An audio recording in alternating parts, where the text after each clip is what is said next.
Kabanata 2241. Nataranta si James sa usapan nila. Tumingin siya kay Quintina, na nakatayo sa harap ng ilang gwardya mula sa Ancient Clan. At naisip niya, pwede rin ba siyang maging disipulo ng Welcan Academy? Sir Yon, sa ganitong paraan, pakiusap, si Quintina ay gumawa ng isang malugod na kilo, na sinenyasan si Yon na pumasok. Tumango si Yon, lumingon kay James, at sinabing, pumasok muna tayo sa loob. Pinamunuan ni Quintina sina James at Yon sa domain ng sinaunang clan. May matayog na bulubundukin sa harapan nila. Ngunit sa pagsulong nila, pumasok sila sa isang paraiso na puno ng magagandang bundok at malilinaw na ilog. Sa pinakamalaking lugar sa kanilang pangitain ay isang bilang ng mga espiritual na larangan. Maraming tao ang nagpapagaw sa bukid. Sa unahan nila ay ilang gusali. Ang kanilang istruktura ay hindi malapit sa maluho at sa halip na simple. Parang nakarating sila sa isang maliit na nayon sa bundok. Habang nasa daan, mahinang nagtanong si James, "Sir, sino si Quintina?" Bumulong si Yon. 10 taon na ang nakalilipas. Sumali siya sa Welcan Academy at naging disipulo ng aming sekta pagkatapos na maging higit sa lahat ng iba pang mga disipulo. Pinaburan siya ng aming pinuno ng sekta at tinanggap siya bilang isang inner disciple. Isa siya sa mga pinakatanyag na disipulo ng Welcan Academy sa nakalipas na dekada. Malaki ang potensyal niya at mabilis siyang natututo. Higit pa riyan, isa siyang Grand Supernatural. Alam mo ba kung ano ang isang Grand Supernatural? Tanong ni Yon. Bahagyang tumango si Jarnes. Alam niya kung anong uri ng mga tao ang mga Grand Supernatural. Ang mga taong ito ay nagtataglay ng Supreme Spiritual Root. Bukod dito, sila ay ipinanganak na may ilang uri ng misteryoso, sinaunang supernatural na kapangyarihan. Sa nang normal na kalagayan, pipiliin ng mga taong ito na i-seal ang kanilang sarili noong unang panahon. Dalawa lang ang nakasalubong ni James. Hindi niya inaasahan na may isa pa sa Welcan Academy. Sila ay talagang nasa isang napakatalino na panahon. Sa nakaraan, ang mga Grand Supernatural ay isilang ng 10,000 hanggang daan-daang taon ang pagitan. Gayunpaman, tila madalas silang umuusbong sa kasalukuyang panahon. Ang mga Grand Supernatural na ipinanganak na may Supreme Spiritual Roots ay mas mataas kaysa sa mga normal na tao na nagtataglay lamang ng Supreme Spiritual Root. Ang pagiging ipinanganak na may Supreme Spiritual Root ay hindi ginagawang isang Grand Supernatural. Nagpatuloy si Yon sa usapan. Hindi ko rin alam ang eksaktong pinanggalingan niya. Hindi ko inaasahan na magmula siya sa Ancient Clan. Posibleng ang sect leader lang namin ang nakakaalam ng kanyang identity. Nandito na po tayo, Sir Yon. Napahinto si Quintina, na nangunguna sa daan. Itinuro niya ang isang simpleng patio sa unahan at sinabing, "Ito ang ating reception hall. Sana wag mong isipin na medyo sira na ito." Nakangiting tugon ni Yon. Wala siyang masabi. Kahit na nakakaabala ito sa kanya. Sa ganitong paraan, pakiusap, sumenya si Quintina na pumasok sila sa looban. Naglakad sina Yon at James sa looban at pumasok sa bulwagan. Ang bulwagan ay medyo maliit, na may ilang mga mesa at upuan lamang. Inutusan ni Quintina ang isang kasambahay na ipagtimpla sila ng tsaa. Pagkatapos, umupo siya sa gilid at nagtanong na may nakakaakit na ngiti. Ano ang dahilan ng paglalakbay mo hanggang sa Ancient Clan? Sir Yon. Sumagot si Yon. Kailangan kong makita ang pinuno ng Ancient Clan. Nang marinig ito, sinabi ni Quintina, ang aking ama ay nagmumuni-muni sa pag-iisa ngayon at hindi tumatanggap ng anumang mga bisita. Pwede mong sabihin sa akin kung may kailangan ka sa kanya. Nagulat si Yon. Hindi niya inaasahan na si Quintina ang anak ng pinuno ng angkan. Napatulala rin si James sa biglaang revelation. Siya ang anak ng pinuno ng Ancient Clan. Sir Yon. Kabanata 2242. Muli siyang tinawag ng boses ni Quintina. Bumalik sa katinuan si Yon. Tiningnan niya si Quintina na may problema at sinabing, sa totoo lang. Pumunta ako rito para humingi ng patak ng sinaunang dugo. Sinaunang dugo. Biglang tumayo si Quintina. Tumingin siya kay Yon na may kakaibang ekspresyon at sinabing, Sir Yon. Natatakot ako na medyo nandyan ka. Hindi alam ang tungkol sa sinaunang dugo. Noong ang ninuno ng aming angkan ay nasa bingit ng kamatayan. Ginamit niya ang kanyang buong paglilinang sa buhay upang lumikha ng sinaunang dugo. Ito ay kapaki-pakinabang lamang sa aming angkan. Mga alagad, kung hindi ka alagad ng aming angkan, ang sinaunang dugo ay walang silbi sa iyo. Ang kapangyarihan ng sinaunang dugo ay napakabagsik. Sesabog ka at mamamatay ka agad kung hindi ka alagad ng aming angkan. Sumingit si James. Hindi naman ganoon kalala, di ba? Nang marinig ito, napatingin si Quintina kay James. Mabilis na putol ni Yon. Pasensya na hindi napigilan ng aking alagad ang kanyang bibig. Patawarin mo siya. Marahang iwinagayway ni Quintina ang kanyang kamay. Hindi siya mapakali na makipagtalo kay James. Ngunit dahil hindi pa niya ito nakita, nagtanong siya dahil sa curiosity.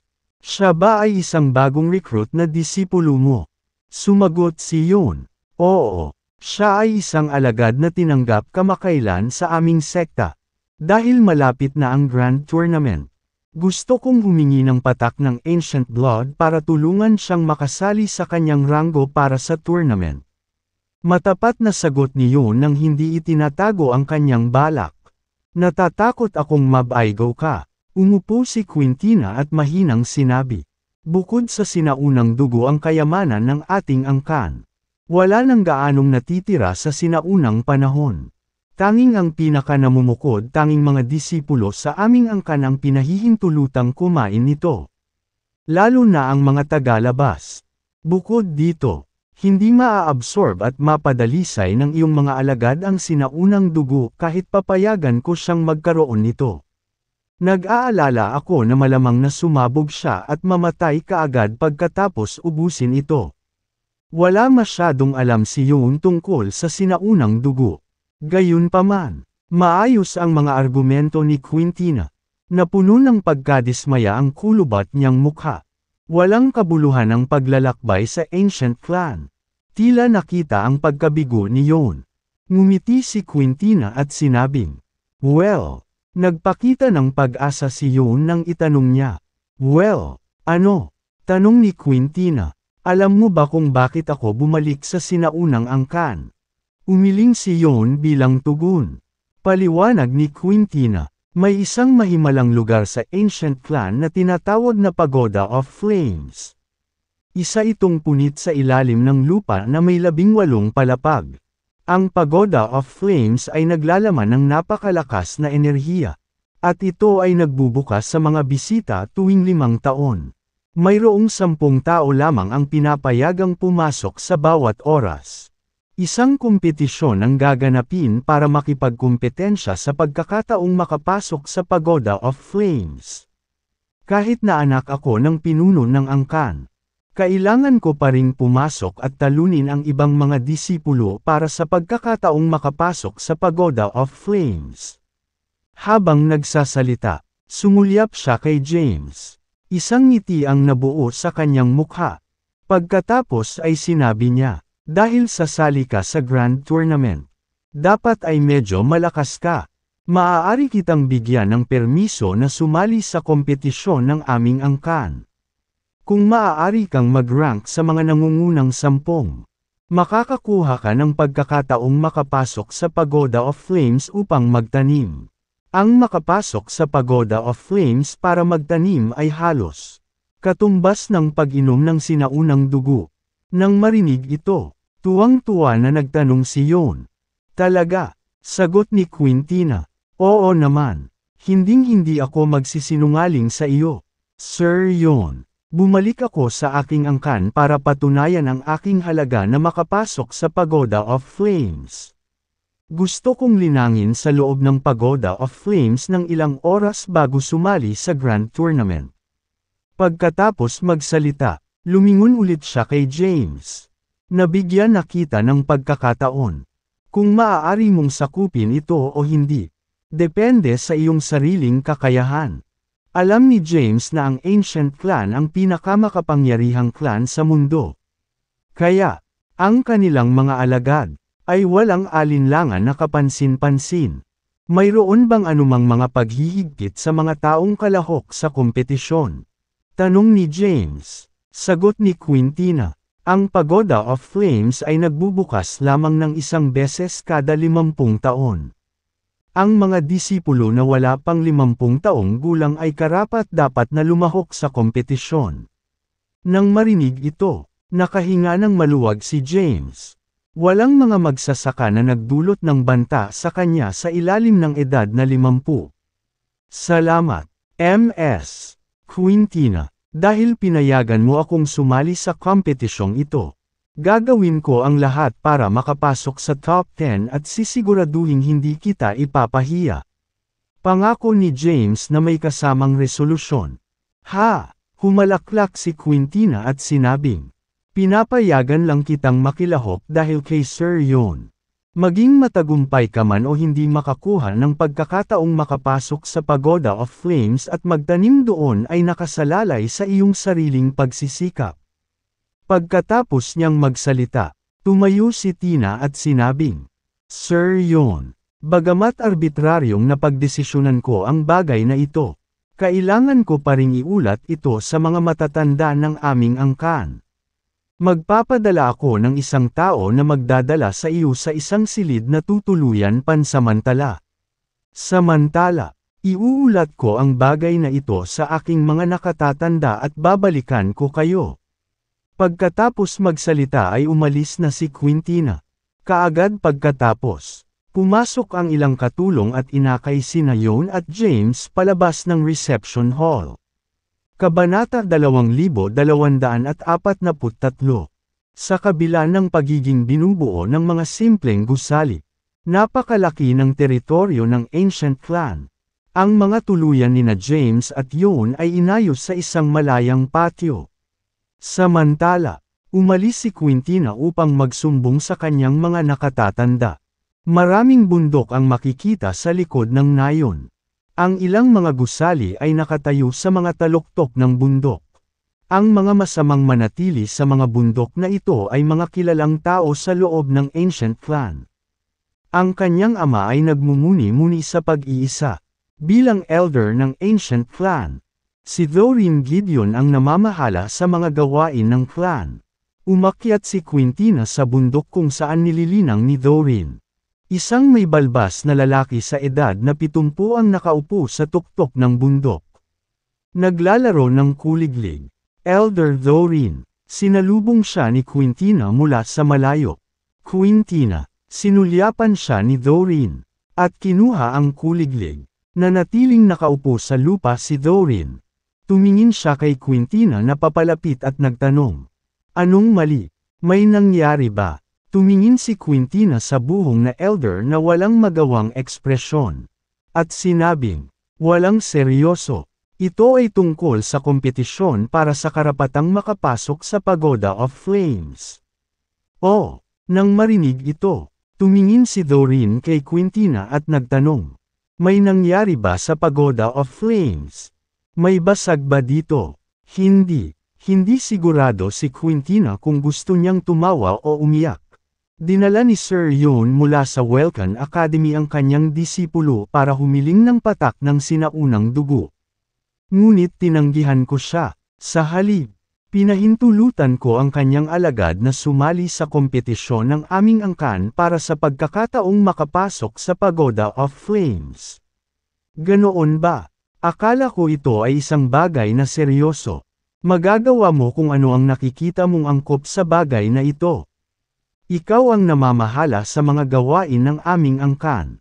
Kaya't makatuwiran lamang na pumunta ako upang ipaalam sa iyo ang tungkol dito.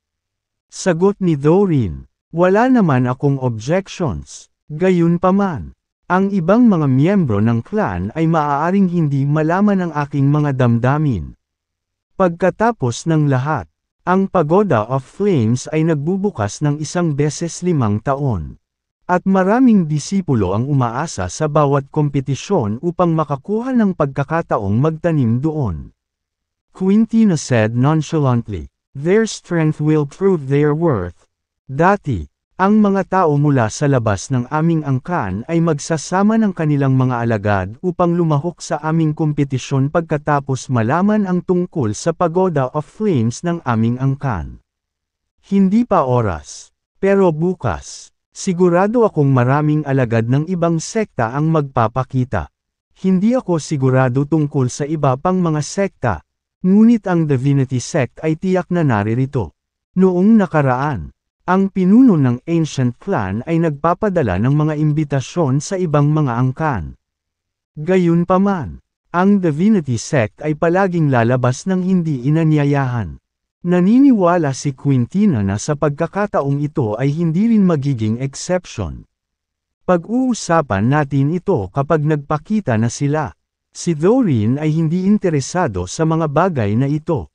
Sige, mag-leave muna ako. Tumalikod si Quintina at umalis. Pagkatapos, pinuntahan niya si Yon para ipaalam sa kanya na nakuha niya ang pag-aproba ng kanilang nakatatanda. Gumaan ang pakiramdam ni Yon nang marinig ang balita.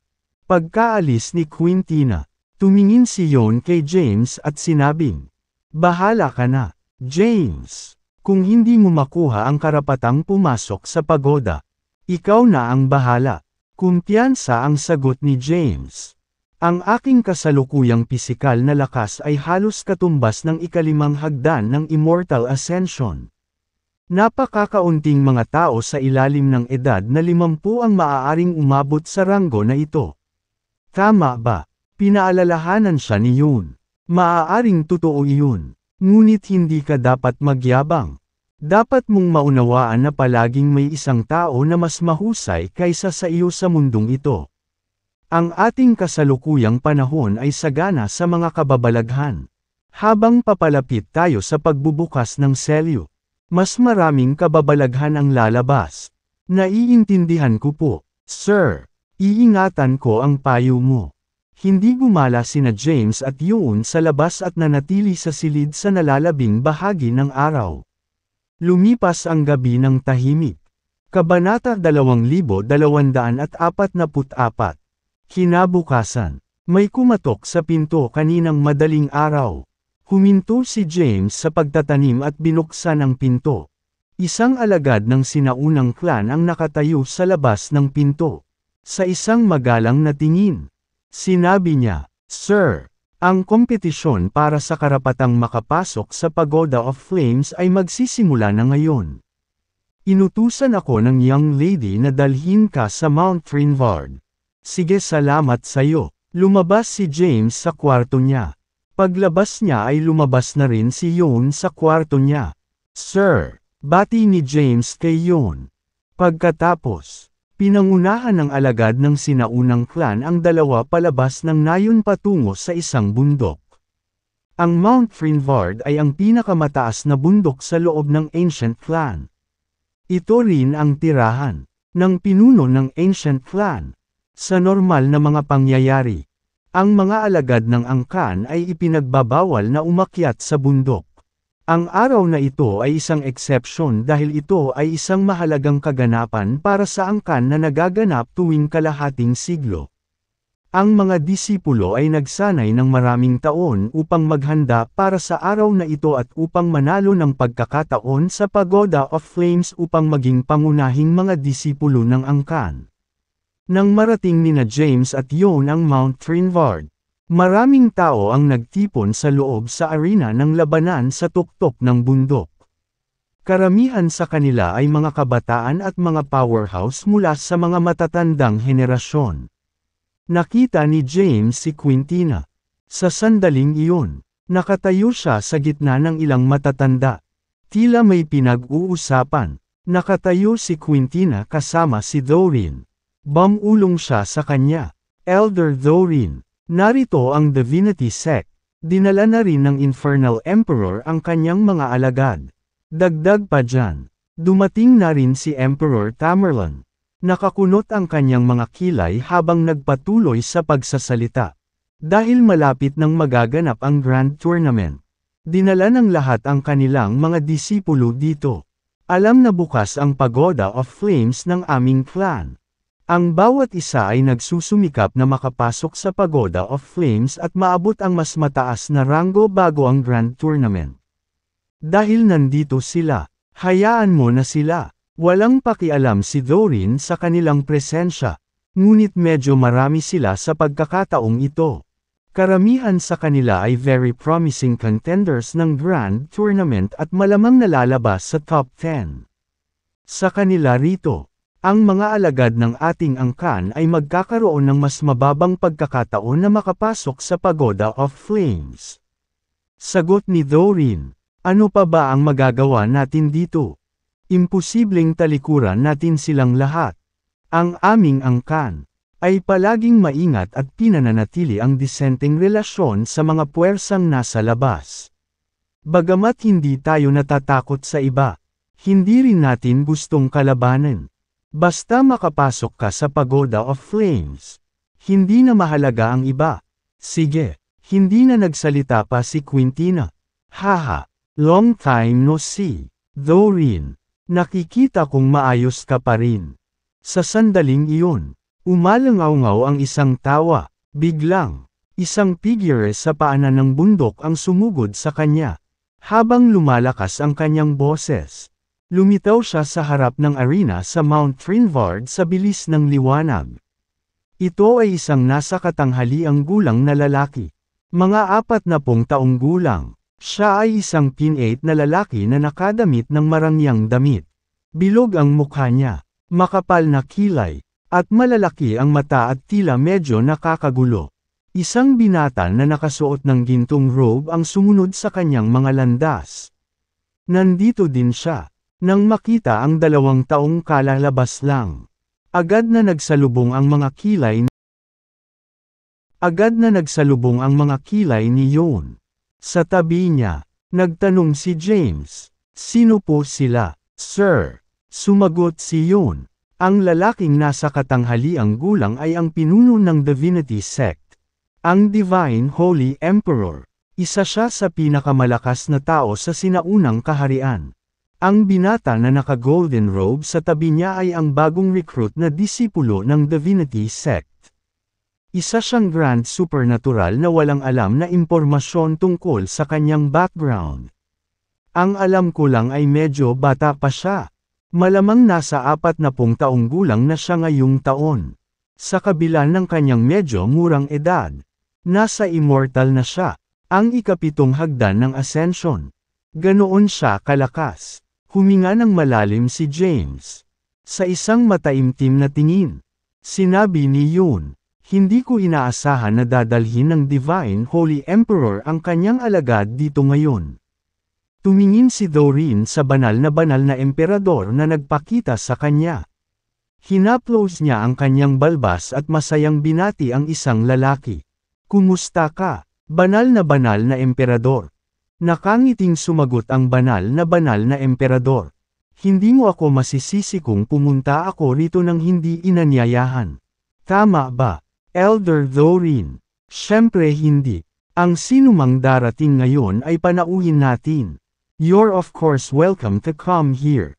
Nakangiting sagot ni Thorin, ngunit isinumpa niya ang mga ninuno ng banal na emperador sa kanyang puso. Kabanata 2245. Hindi nagtagal, lumitaw ang ilang tao sa Mount Trinvard ng Ancient Clan kasama ang kanilang mga alagad. Walang nakilala si James sa kanila. Matiag ang sinabi ni Yon kay James ang lahat tungkol sa kanila. "Nakita mo ba ang taong nakikipag-usap kay Elder Thorin ngayon lang? Siya ang Infernal Emperor. Isa siyang transcendent powerhouse at isa sa mga nagtanong 10 sa Ancient Realm." Ang lalaking may kulay abong damit doon ay si Emperor Tamerlane. Pinagmamasdan sila ni James mula sa malayo at naghintay. Ang ilan sa mga matatanda ng sinaunang clan ay umalis at nagtipon sa isang bulwagan sa Mount Trinvard. Ang nangunguna sa pagtitipon ay si Thorin. Lumakas ang boses ni Thorin. Maraming outsiders ang sumasali sa competition this time. Kailangan nating gumawa ng mga pagbabago sa mga patakaran ng kompetisyon. Ang mungkahi ko ay dumaan muna sa Mound of Sabers ang mga kalahok. Papayagan namin ang mga dumaan dito na lumahok sa kompetisyon. At ang iba ay madi-disqualify. Ano sa inyong palagay? Hahayaan ka naming tawagan ang mga shot. Elder Thorin. Ang Mound of Sabers ay ang banal na lugar ng aming angkan. At maraming maalamat na espada ang nakabaon doon. Paano kung nakawin sila ng mga taong ito? Ha! Ngumisi si Thorin at sinabing, hindi magiging ganoon kadali ang pagnanakaw ng mga espada para sa mga tagalabas na ito. Ang mga espadang ito ay may mga espiritu. At kahit ang pinakamalakas na tao sa aming angkan ay hindi makakontrol sa kanila. Hindi alintana kung paano, malakas ang mga kabataang ito. Hindi nila magagawang makawin ang mga espada ng aming angkan. Iminungkahi kong dumaan muna sila sa Mound of Sabers dahil ang mga espadang nakabaon doon ay may napakalakas na sword intent. Na magpapahirap sa pagdaan. Kung gayon, gawin natin ang sinabi mo. Sa paliwanag ni Thorin, walang maraming iba. Hindi nagtagal. Lumitaw ang mga matatanda sa labas. Tumayo si Thorin sa harap ng lahat at malakas na nagpahayag. Mga bisita ko, pakinggan mo ako. Dahil sa maraming tagalabas na sumali sa kompetisyon ng aming clan sa pagkakataong ito. Partikular naming napag-usapan at nagpasya ang mga patakaran. Ito ay napaka-proka. Ang unang hamon ay ang dumaan sa Mound of Sabers ng aming clan. Ang mga magtagumpay sa loob ng 3 araw ay magpapatuloy sa susunod na round. Tanong ni James, ano ang Mound of Sabers na ito? Sir, umiling si Yon at sinabing, hindi ako taga-Ancient Clan. Kaya paano ko malalaman? Sa pagkakataong iyon, muling umalangaw ang boses ni Thorin. Dapat kong ipaalala sa lahat na ang Mound of Sabers ay ang holy site ng aming clan. Ang makapangyarihang sword intent ay naipon doon. At ang mga walang malakas na kalooban ay hindi makakadaan sa lugar. Kung hindi mo kayang lampasan ang iyong sarili, huwag mong pilitin. Baka mawala ka sa buhay mo. Naiintindihan. Isang maayos at malakas na tugon ang umalangaw sa Mount Trinvard. Pagkatapos, personal na pinangunahan ni Thorin ang mga kabataang kalahok sa pakikipagkompetensya para sa isang lugar upang makapasok sa Pagoda of Flame sa leeward ng Mount Trinvard. Sa likod ng bundok, may isang canyon. Sa kabila ng canyon ay isang tapyas na bato na may 2 malalaking salita na nakaukit. Mound of Sabers. Pagkarating sa labas ng Mound of Sabers, lumingon si Thorin at tumingin sa mga batang kalahok. Tapos, sabi niya, napakasimple ng unang round ng kompetisyon. Dumaan sa Mound of Sabers. At magpapatuloy ka sa susunod na yugto. Kung mabaigo mong gawin ito, maaalis ka sa kompetisyon. Muli, dapat kong ipaalala sa iyo na huwag pilitin ito kung hindi ka makapasa. Mayroong maraming maalamat na mga espada sa loob ng Mound of Sabers. Na dating pag-aari ng walang kapantay na mga powerhouse. Ang mga espadang ito ay may mga espiritu.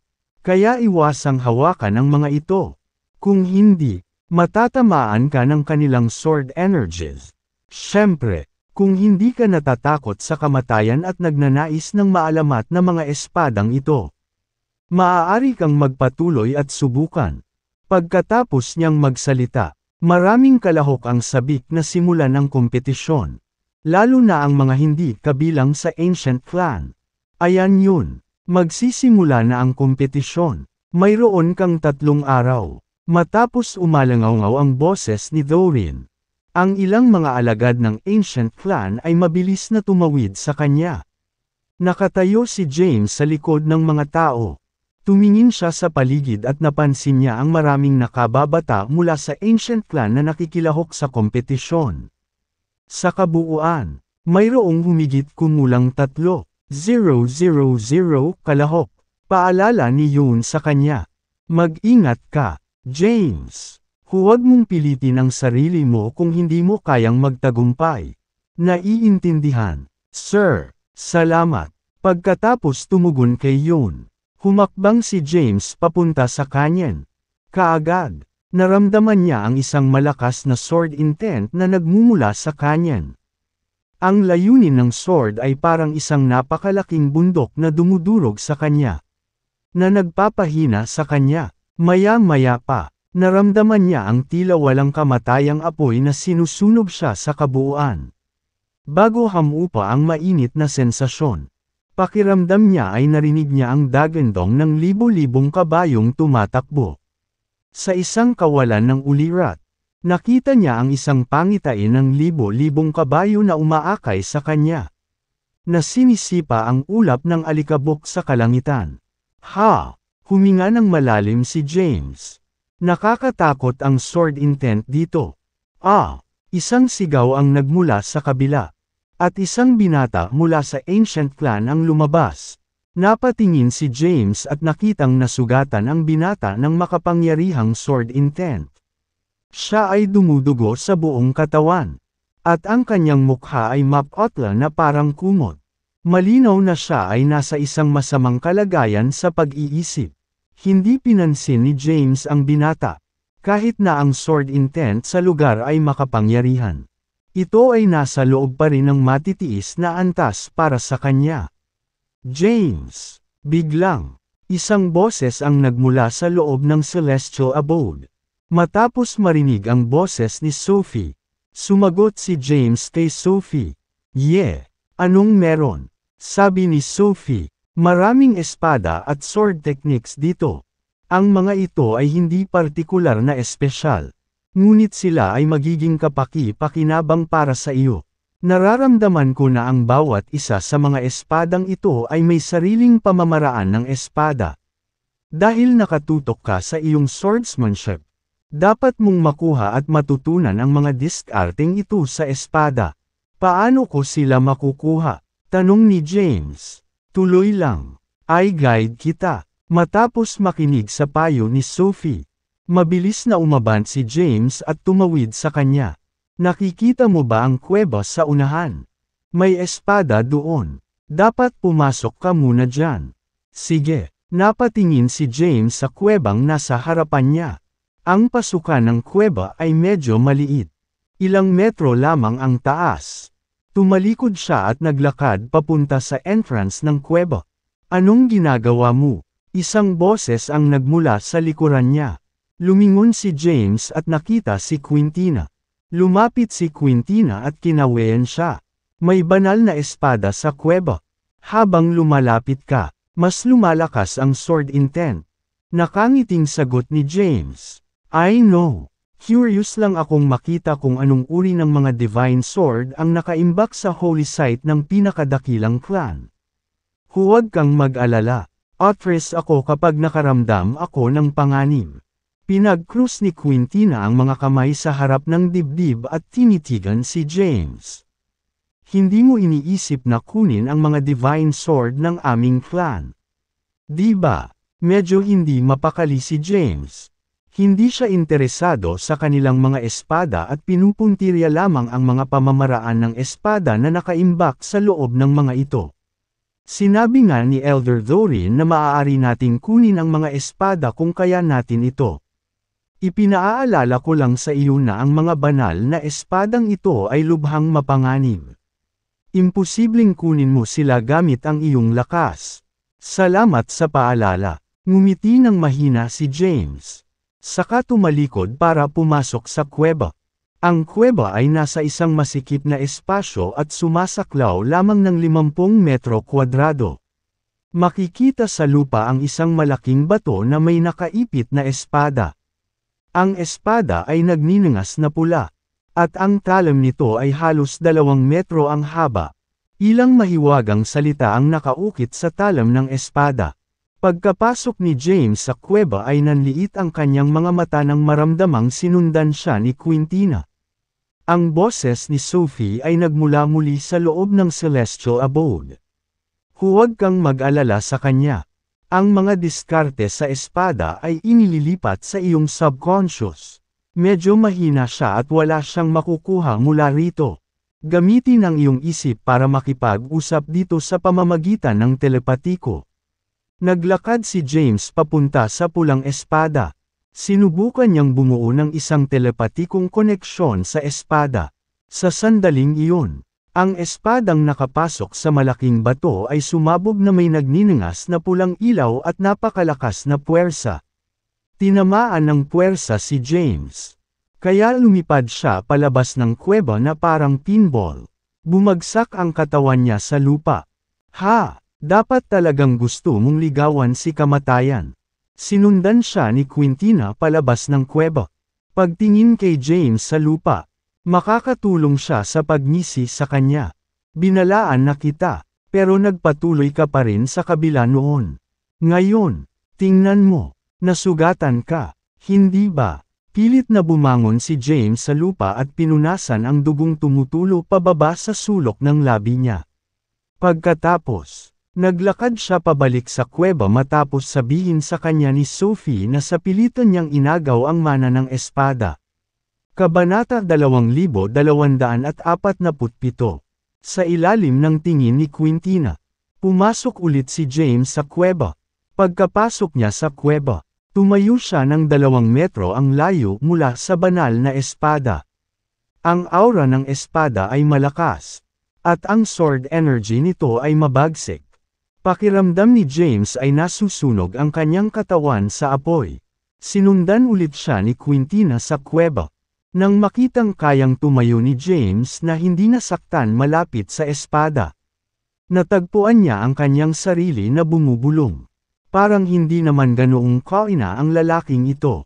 Kakayanin niya talaga ang sword intent sa loob ng kuwebang ito. Tumayo si James. At ang isang malakas na espiritual na kapangyarihan ay nagmula sa loob ng celestial abode. Nakipag-usap ito sa banal na espada at pilit na inagaw ang pamamaraan ng espada na nakatala sa loob nito. Isang maapoy na pulang ilaw ang bumaon sa noo ni James. Sa sandaling iyon, ang ulo ni James ay napuno ng napakaraming impormasyon. Ito ay isang kumpletong hanay ng mga kasanayan sa espada. Kabilang ang paraan ng paglilinang at mga diskarte sa espada. Ang impormasyon ay parang tinatak ng mainit na bakal sa isip ni James. Dahil kumikinang na may pulang ilaw ang espada, hindi naabutan ni Quintina ang maliit na pulang ilaw na tumulo sa noo ni James. Makalipas ang ilang segundo, tumalikod si James at umalis. Sinulyapan ni Quintina ang espada at hindi na nagtagal pa. Mabilis na umalis sa kuweba. Sa daan, nakatagpo si James ng ilan pang kuwebang bato na di kalayuan sa isa't isa. Ang mga banal na espada ay nakapatong sa loob ng mga kuwebang ito. Sa tulong ni Sophie, nakuha ni James ang iba pang pamamaraan na ito. Gayunpaman, wala siyang oras upang hindi malaman o isagawa ang mga ito sa ngayon. Napakalaki ng Mound of Sabers ng Ancient Clan. Kasunod ng natural na ruta ng canyon. Naramdaman ni James ang ilang pressure na bumababa sa kanya mula sa atmosfera. Mabuti na lang at matatagalan pa siya. Wala pang isang araw. Narating niya ang labasan ng canyon. Sa buong oras na naroon siya, nakuha niya ang lahat ng mga diskarte sa espada mula sa mga espadang nakaimbak sa Mound of Sabers. Sa kabuuan, mayroong humigit kumulang 108 set ng mga diskarte sa espada. Hindi niya natapos ang unang pagsubok lalo na nang mabilis. 12 ng mga tao na ang dumaan sa Mound of Sabers nang makarating siya sa dulo. Pagkatapos maglakad palabas ng Mound of Sabers, matiyagang naghintay. Nakaupo siya sa isang lotus position na nakapikit at nirepaso ang 108 sword techniques na nakaimbak sa kanyang isipan. Lumipas ang 3 araw sa isang kisap mata. Sa 3, kalahok. 100 lamang o higit pa ang nakadaan sa Mound of Sabers ng ligtas. At ang iba ay naalis sa kompetisyon. Ang malaking arena sa pangunahing tuktok ng Mount Frinvard ay humigit kumulang 10,000 metro ang lapad at napapaligiran ng isang proteksyon na porma sayon sa anyo ng isang misteryosong bilog ng liwanag. Sa sandaling iyon, nakatayo sa arena ang daan-daang mga kabataang dumaan sa Mound of Sabers. Tumayo si Doreen sa harapan at ipinaliwanag ang mga patakaran. Napakasimple ng susunod na hamon. Isa itong laban. Ang mananalo ay uusad sa susunod na round hanggang sa matukoy ang tanong 10 kalahok. Ang paraan ng pagtutugma mo ay pareho ding simple. Ang mga kalahok ay mahahati sa 2 grupo. At maaari mong malayang pumili ng iyong mga kalaban mula sa kalaban grupo. Kung manalo ka laban sa napili mong kalaban mula sa iyong unang laban, hindi ka makakapili iyong kalaban para sa susunod na laban. Sa halip, kailangan mong maghintay na hamonin ng ibang tao. Malinaw ang lahat. Opo, Ginoo. Maayos at malakas na tugon ng mga kalahok. Ang daang o higit pang mga kalahok ay random na pumila at bumuo ng 2 hanay. Sabi ni Doreen, una, ang grupo sa kaliwa ay pipili ng kalaban mula sa kabilang panig. Pababa sa linya, napansin ni James na siya ang unang tao sa linya sa kaliwang bahagi. Magsisimula kami sa iyo. Umalangaw-ngaw ang boses ni Doreen. Bumalik sa katinuan si James at tumingin sa grupo ng mga tao sa tapat niya. Napansin niyang ang mga nasa kabilang panig ay pawang mga makapangyarihang tao. Kabilang sa kanila si Quintina at isang Grand Supernatural mula sa Divinity Sect. Nalaman ni James ang pangalan niya ay Harold Carmelo. Si Loki Zabi, ang alagad ng Infernal Emperor, ay nasa kabilang panig din. Ang alagad ni Emperador Tamerlan, si Demetrius Lev, ay nakatayo rin sa gitna ng kalabang karamihan. Partikular na itinuro niyon ang mga taong ito sa kanya. Lahat sila ay lubhang kakila-kilabot at malamang na mapabilang sa mga tanong sa susunod na Grand Tournament. Napakunot noon ni James nang makita niya ang mga ito sa kabilang grupo. Tiyak na kailangan niyang labanan ang isa sa kanila sa mga huling round ng kompetisyon. Nang makitang matagal pumili si James ng kalaban, napakunot ang noo ni Doreen at hinimok siya. Ano ang pinagkakaguluhan mo? Bilasan mo, sa tunog ng kanyang boses. Sa wakas ay bumalik sa kanyang katinuan si James. Kabanata 2248. Casual na itinuro ni James ang isa sa mga alagad ng Ancient Clan. Pinili ko siya, matapos mapili ni James ang kanyang kalaban. Ang mga nasa likuran niya ay nagsimulang pumili ng mga ito sa pagkakasunod-sunod. Pagkatapos, nagsimula ang kapaligiran. Dahil si James ang unang pumili ng kalaban, nagsimula ang kompetisyon sa kanya laban sa kanyang napiling kalaban. Ang kanyang kalaban ay isang alagad mula sa Ancient Clan. Sa labas ng arena, tumingin si Quintina kay Yon na may matangkad na ngiti at sinabing, Sir Yon, ang iyong disipulo ay may masamang mata sa mga kalaban. Ang taong pinili niya ay hindi lamang isang regular na tao. Siya ang panganay na apo ng isa sa aming mga nakatatanda at personal na tinuruan ng matanda mula pa noong bata pa siya. Kahit bata pa siya, hindi siya mahina. Siya ay nasa ika-4 na hagdan ng Immortal Ascension. Napangiti ng mahina si Yon at sinabing, umupo ka lang at maghintay na magulat ka. Kung gayon, may tiwala ako kay James. Sa sandaling iyon, binunot ng alagad ng sinaunang clan ang kanyang espada. Itinutok niya ang kanyang mahabang espada kay James. At ang sword energy ay umaalon sa hangin. Tiningnan niya si James ng mahinahon at sinabing, bungutan mo ang iyong espada. Ngumiti ng mahina si James. Dahil maraming powerhouse sa kabilang grupo, kailangan niyang labanan ang mga ito maaga o huli sa kompetisyon. Kaya, Gusto niyang magpakita ng napakalaking lakas para maiwasan siya ng mas malalawak na kalaban na ito at pumili ng iba. Hindi ko kailangan ng espada para labanan ka. Haha, ang yabang mo lang. Tumawa ng malakas ang alagad ng Ancient Clan. Pagkatapos, ang napakalakas na enerhiya ay lumabas sa kanyang katawan. Hinawakan niya ang kanyang espada at sinugod si James. Nakatayo si James sa pwesto na parang punong nakaugat sa lupa. Ang mahabang matalim na espada ay nakasentro sa kanyang dibdib. Nanatili si James sa pwesto at nabigong tumagos ang espada sa kanyang katawan. Iyon lang ang mayroon ka. Napangisi si James. Ikaw. Nagulat ang alagad ng Ancient Clan. Buong lakas siyang umatake, ngunit hindi niya nagawang sugatan ang katawan ni James. Biglang naglabas ng energy si James. Ang pisikal na lakas ng kanyang katawan ay pinakawalan. At ang espada ng kanyang kalaban ay nabasag bilang isang resulta. Ang disipulo ng Ancient Clan ay pinadalang lumipad at bumagsak sa lupa. Dumura ng isang bibig ng dugo. Mayroon siyang napakalakas na pisikal na lakas. Siya ay isang cultivator na nagsasanay ng mga diskarte sa pagpino ng katawan. Si Jasper Gideon ay nasa ika-4 na hagdan ng Immortal Ascension na hindi nakayanan ang anumang pinsala ngunit sa kabila ng lahat.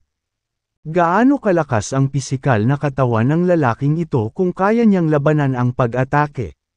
Sa labas ng arena, maraming tao mula sa Ancient Clan ang nagulat. Maging ang pinuno ng Divinity Sect ay natigilan. Sa isang mataimtim na ekspresyon, bumulong siya. Hindi ko inaasahan na may isang tao na magkakaroon ng ganoon kalakas na pisikal na katawan sa Welcome Academy. Habang ang iba ay nakaupo na nabigla. Tanging si Yon lang ang may ngiti sa kanyang mukha. Napatingin si Quintina kay Yon. Ang kanyang magandang mukha ay namangha nang sinabi niya. Hindi ko ini-expect na si James ay isang cultivator na nagsasanay ng mga diskarte sa pagpapaganda ng katawan. Gaano kalakas ang kanyang pisikal na lakas? Dapat siya ay nasa 5th stair ng Immortal Ascension. Tama ba? Napangiti si Yon ng buong pagmamalaki. Malaman mo sa iyong sarili sa Grand Tournament. Nang walang gaanong lakas, madaling natalo ni James ang kanyang kalaban. Pumasok si Doreen sa arena at sinabing, si James ang nanalo sa unang round. Pagkatapos magsalita, tumingin siya kay James at sinabing, you can head down and rest for now. Pagkatapos ng lahat ng preliminary matches, magpapatuloy tayo sa second round. Sige, tumango si James at tumalikod. Naglakad palabas ng arena. Lumapit siya sa tabi ni Yon at sinabing, nakangiting, nasira ko ba ang reputasyon mo? Sir, magaling, napakahusay. Ilang beses siyang pinuri ni Yon. Nakatayo sa gilid. Binigyan ni Quintina ng thumbs up si James at sinabing, mukhang body refinement cultivator ka.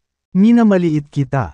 Binigyan siya ni James ng isang nahihiyang ngiti at sinabing, nambobola mo ako. Kabanata 2249. Nanalo si James sa kanyang unang laban nang hindi naglagay ng labis na pagsisikap. Dinaig niya ang kalaban sa sobrang lakas.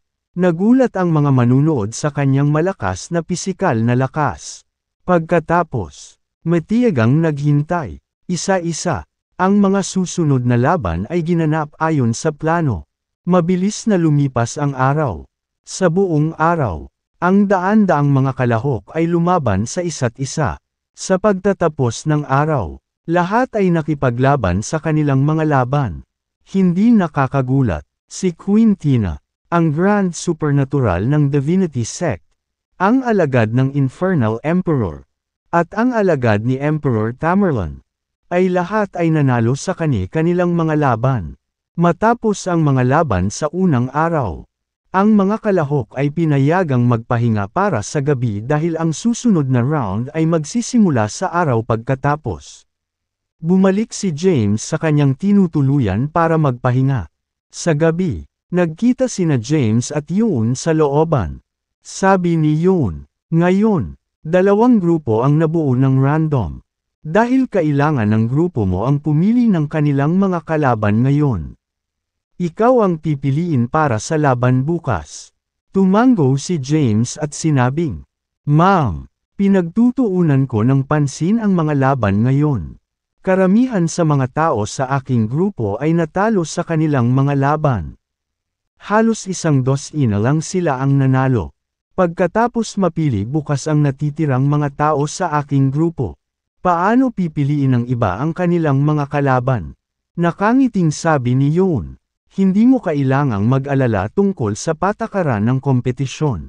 Kailangan mo lang mag-focus sa panalo sa laban mo bukas at mapalapit sa top 10. Nangako si James, "Talagang mananalo ako." Nang makitang kumpiyansa si James, nakahinga ng maluwag si Yoon at sinabing, "Sige, kailangan mong punan ang lakas mo at tiyaking nasa peak form ka para sa laban bukas." "Sige." Tumango si James. Sa buong gabi, sinabi ni James sa pagpapanumbalik ng kanyang enerhiya upang matiyak na siya ay nasa kanyang pinaka-optimize sa susunod na araw. Lumipas ang gabi ng tahimik. Kinabukasan, ang mga nanalong kalahok ay nakatayo sa dalawang hanay sa arena sa pangunahing tuktok ng Mount Trinvard. Ang grupo ni James ay medyo mas kaunti ang mga tao. Mga 100 kalahok na lamang mula sa kanilang grupo ang natira. Samantala, ang kalavikang pangkat ay may humigit kumulang 40 katao.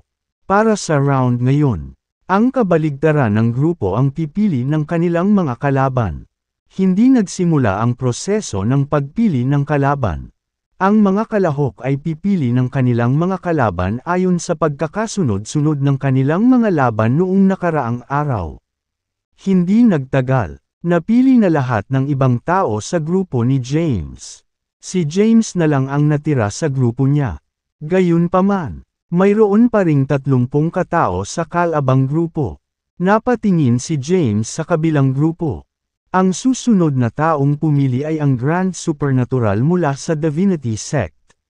Si Harold. Nang makitang sumunod na tao ay si Harold, natigilan si James. Sinadya ni James ang kanyang nakakatakot na lakas noong nakaraang araw para takutin ang kanyang mga kalaban na huwag siyang piliin. Gayunpaman, hindi niya inaasahan ang kabuoang lakas ng kanilang grupo ay nasa weaker side, na naging sanhi ng pagkawala ng balanse ng dalawang grupo. "Ikaw si James." "Tama." Humakbang si Harold at tumingin sa huling opsyon na natitira. Si James. Isang malabong ngiti ang nabuo sa kanyang gwapong mukha. "Gusto sana kitang iwasan kasi mahirap kang kalaban.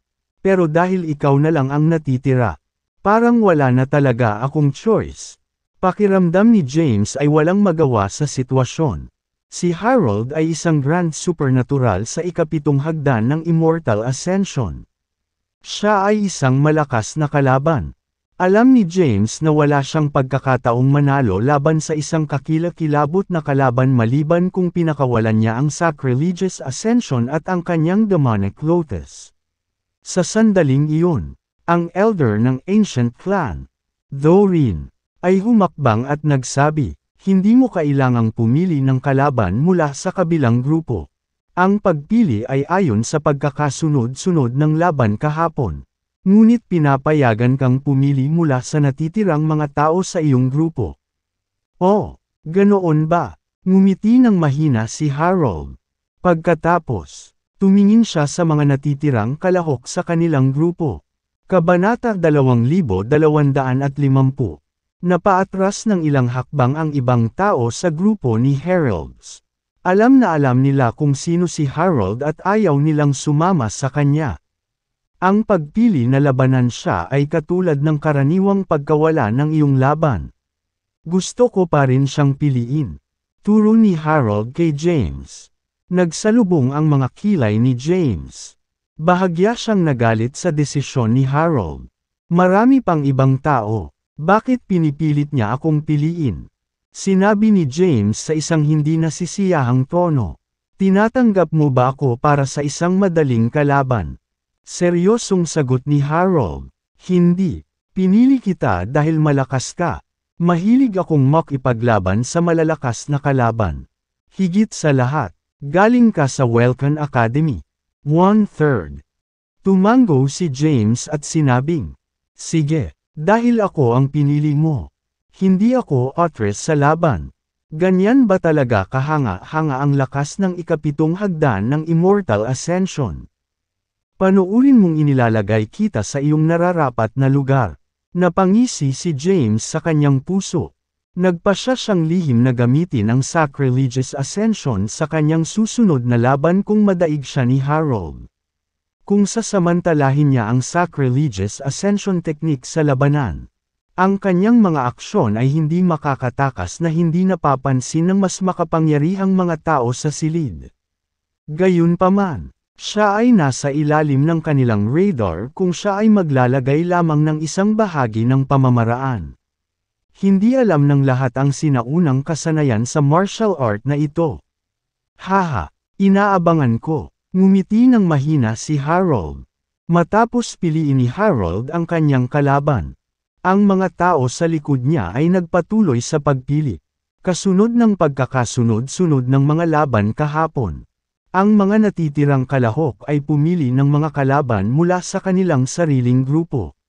Dahil ang laban ni James ay ang una noong nakaraang araw, ang kanyang laban ay isinaayos din na maging panimulang laban ngayon. Nakatayo si Harold sa loob ng arena na nakasuot ng gintong robe at nasa likod ng mga kamay. Kalmado at confident ang gwapo niyang mukha. Kabaligtaran. Nakatayo sa tapat niya si James na nakakunot noo. Sa kanyang mukha, sa totoo lang, kung ito ay isang buhay o kamatayang sitwasyon, hindi matatakot si James kay Harold. Sa kasamaang palad, hindi ito labanan hanggang kamatayan kundi isang kapaligiran lamang. Nakakunot ang noo ni Yun habang nakatayo sa ibaba ng arena. Mahina niyang sinabi. Hindi ko inaasahan na sasabak si James sa Grand Supernatural mula sa Divinity Sect.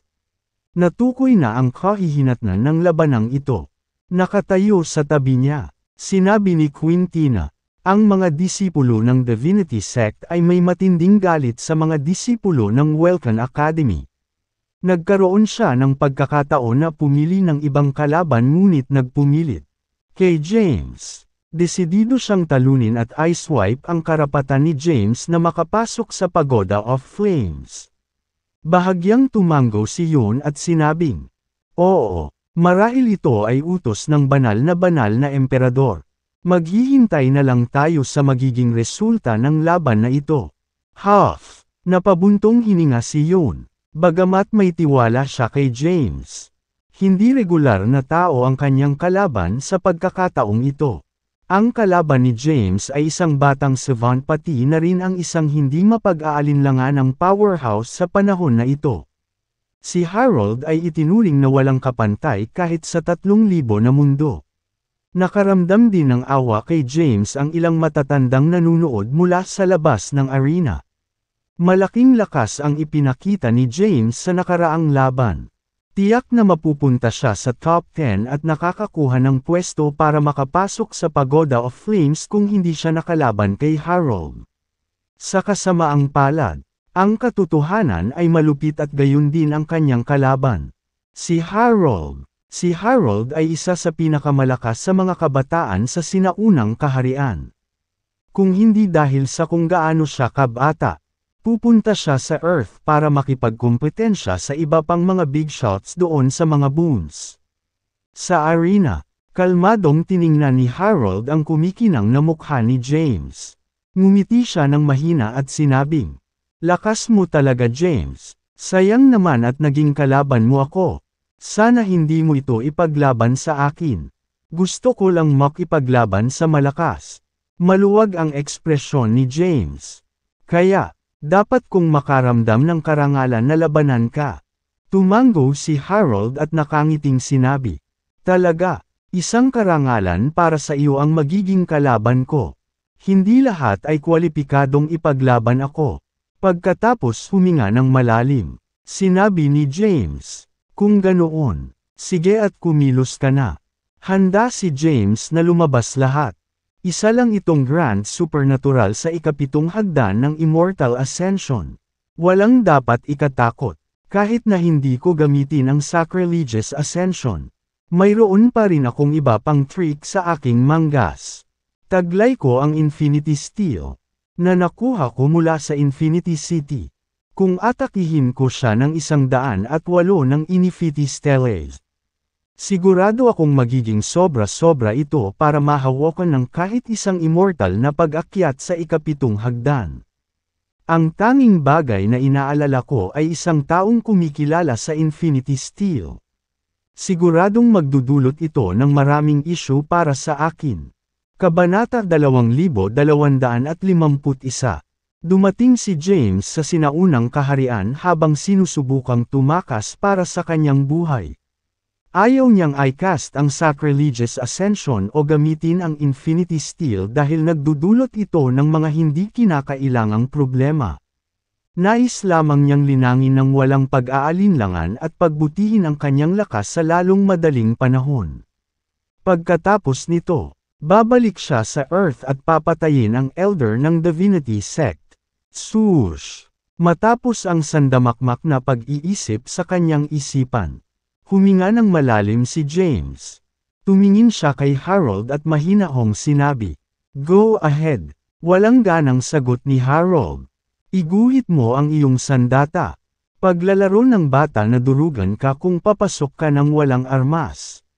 Kung ganoon ang kaso, aaminin ko ang aking pagkatalo."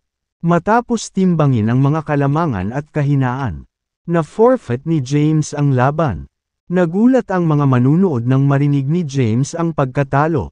Walang susuko si James bago pa man magsisimula ang laban. Maging si Harold ay napapikit. Alam niyang may kahanga-hangang pisikal na lakas si James sa Immortal Ascension's 5th Stair. Nagkaroon pa rin siya ng pagkakataon laban kay Harold pero mas pinili na lang niyang sumuko. Sa hindi mabilang na mga titig, dahan-daang lumabas si James sa arena. Lumapit siya sa tabi ni Yon at sinabing, "Pasensya na po, sir. Sa tingin ko ay hindi ako magkakaroon ng pagkakataon laban kay Harold. Isuko na natin ang pagkakataong makapasok sa Pagoda of Flames at bumalik ka." Pinili ni James na sumuko. Ayaw niyang mapunta sa spotlight at ipagsapalaran na ilantad ang kanyang mga trump card. Gayunpaman, maaari pa rin niyang gamitin ang mga ito para mabilis na mapahusay ang kanyang lakas sa maikling panahon.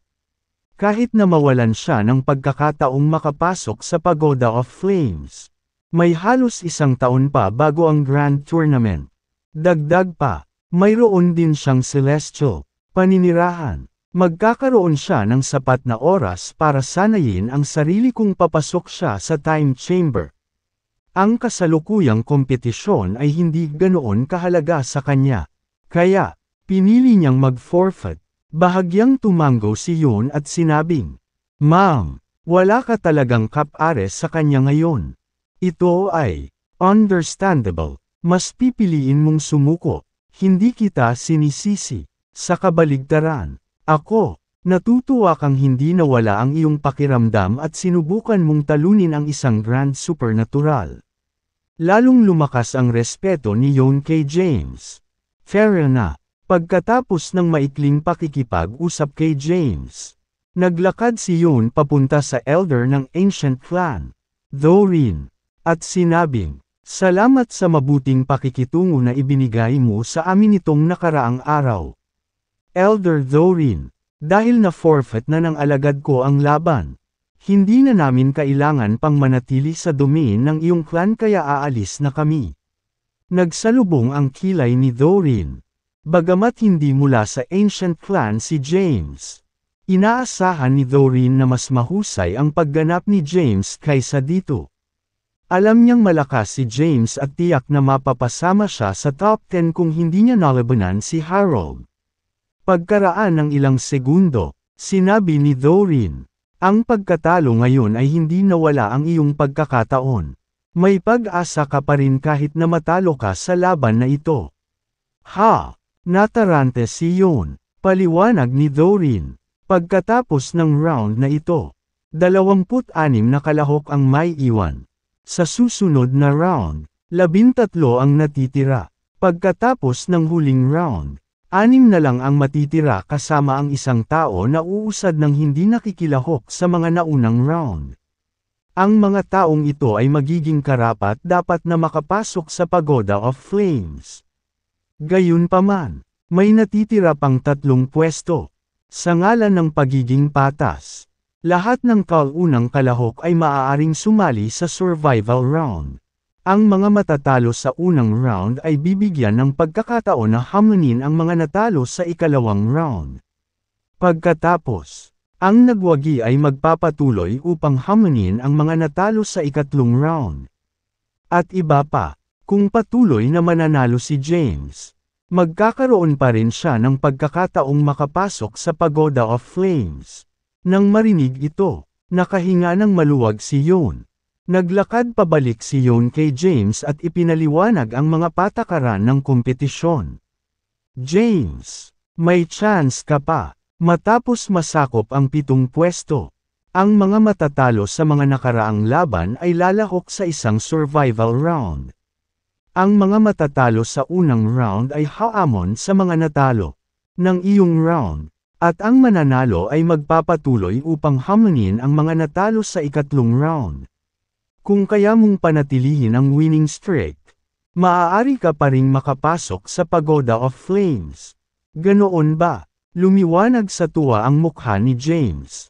Siya ay sumuko na at hindi inaasahan na magkakaroon pa rin ng isang shot sa pagpasok sa Pagoda of Flames.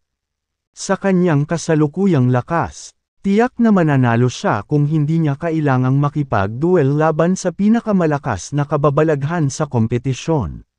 Sa katunayan, maaari siyang manalo kung makakalaban niya ang isang tulad ni Harold.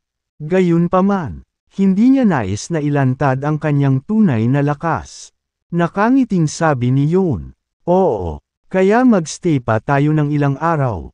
Pagkatapos matukoy ang tanong ng 7, maaari kang sumali sa survival round. Sige, dahil alam niyang may pagkakataon pa para sa kanya. Natuwa si James. Matapos matukoy ang 7 tao, ang iba pang mga kalahok ay magiging mas mahina. Kaya naman, tiwala si James na kaya niyang mapanalunan ang pagkakataon. Balik muna ako para magpahinga. Sir, dahil walang laban si James ngayon, ayaw niyang maglibot-libot sa lugar ng walang kabuluhan. Kumunat ang noo ni Yoon at sinabing, paano ka makakabalik ngayon para magpahinga? Dapat mong panoorin ang mga laban at matuto ng higit pa tungkol sa iyong mga kalaban. Magiging kapaki-pakinabang ito sa iyong mga susunod na laban. Sige, nagpaubaya si James. Nagpatuloy ang mga natitirang laban. Ang mga laban ngayon ay mas mabilis kaysa sa nakaraang araw. Hindi nagtagal, natapos na ang second round. Ang mga nanalo sa kanilang pangalawang laban ay pumili ng mga bagong kalaban at nagpatuloy sa kanilang mga susunod na laban. Pagsapit ng gabi, natukoy ang tanong 13. Ang mga laban ngayon ay natapos na. Ang mga qualifier match ay magsisimula sa susunod na araw. Ang mga mananalo ay pumapasok sa pwesto upang makapasok sa Pagoda of Flames. Samantalang ang mga natalo ay kailangang maghintay para sa mga natalo sa nakaraang round hamunin sila. Sa gabi, nakaupo si James sa bakuran sa isang lotus na posisyon. Pinalibutan ng matinding Empyrean spiritual energy ang kanyang katawan. Bigla siyang nakarinig ng mga yabag na papalapit sa kanya. Kriek! Itinulak ang pinto ng patio. At pumasok ang isang magandang babae na may napakagandang figure na nakasuot ng asul na damit. Siya ay humigit kumulang 180 sentimetro ang taas at may slim figure na may marangal na hangin sa paligid niya. Napatayo si Yoon, na nakaupo sa isang batong upuan sa bakuran. Nang makita niya si Quintina na naglalakad papasok sa kanilang bakuran, binati niya ito, magandang gabi, Quintina. Bagamat siya ay isang elder at si Quintina ay isang disipulo sa Welcan Academy. Sila ay nasa loob ng teritoryo ng Ancient Clan. Si Quintina ay anak ng pinuno ng sinaunang angkan. Kaya, ginawa niya, hindi igiit ang kanyang seniority sa kanya. Sa halip, mas magalang siya sa kanya. Sir Yon. Lumapit si Quintina at binati siya pabalik. Nakita niya si James na nagtatanim sa lupa sa hindi kalayuan. At naramdaman niya ang malakas na Empyrean spiritual energy sa looban. Naramdaman niya ang Empyrean spiritual energy sa paligid ng katawan ni James na malapit ng magkatotoo. Bahagya siyang nagulat. Ito ay talagang malakas na Empyrean spiritual energy. Kahit ako ay hindi nakakaipon ng ganoon kalakas na Empyrean spiritual energy. Paano niya ginagawa? Nagulat si Quintina. Isa rin siyang grand supernatural na may supreme spiritual root, na nagbigay sa kanya ng mas mataas na kaugnayan sa Empyrean spiritual energy. Makakakuha siya ng Empyrean spiritual energy ng mas mabilis kaysa sa mga ordinaryong cultivator. Gayunpaman, ang hindi niya magawa ay ginagawa na ngayon ni James ng madali. Hindi maiiwasan na matutulala ito sa kanya. Nakangiting paliwanag ni Yon. Ito ay dahil gumamit siya ng paraan ng paglilinaw na ipinasa mula sa primordial age. Nainggit si Quintina kay James. Sinabi niya, siya ay talagang nakakuha ng isang pamamaraan ng paglilinaw mula sa primordial age. Nga pala, ano ang nagdadala sa iyo dito sa napakagandang oras? Tanong ni Yon. Sagot ni Quintina, ay, tama. Hiniling sa akin ni Elder Thorin na ipaalam sa iyo na ang mga laban bukas. Ipagpaliban. Anong mali? Nang marinig ito, natigilan si Yon. Tanong niya, naging maayos naman ang lahat. Bakit biglang naantala? Ha! Napabuntong hininga si Quintina. Actually, dahil sa kalagayan ng tatay ko. Ano ang nangyari sa pinuno ng Ancient Clan? Paliwanag ni Quintina. Nasangkot ang tatay ko sa isang aksidente ilang taon na ang nakararaan. Ito ang dahilan kung bakit siya ay nagmumuni-muni sa pag-iisa nitong nakaraang taon. Lumala na naman ang kanyang kalagayan. Ipinatawag ni Elder Thorin ang ilan sa mga powerhouse ng aming angkan para tumulong na sugpuin ang demonic energy sa kanyang katawan. Gulat na tanong ni Yon. Demonic energy. Ano ba talaga ang nangyari sa kanya? Kabanata 2253. Hindi itinago ni Quintina kay Yon ang katotohanan. Sir Yon, sigurado akong alam mo na kahit na ang mga malalakas na demonyo ay umalis sa lupa noong sinaunang panahon. Iniwan nila ang ilan sa kanilang mga alipores ang lahing demonios fangs. Ang mga pangil na ito ay nakakalat sa 3,000 na mundo. Ang aking ama ay nakatagpo ng isang pangil at nasugatan ng demonic art, na naging dahilan upang siya ay ma-inflict ng demonic energy.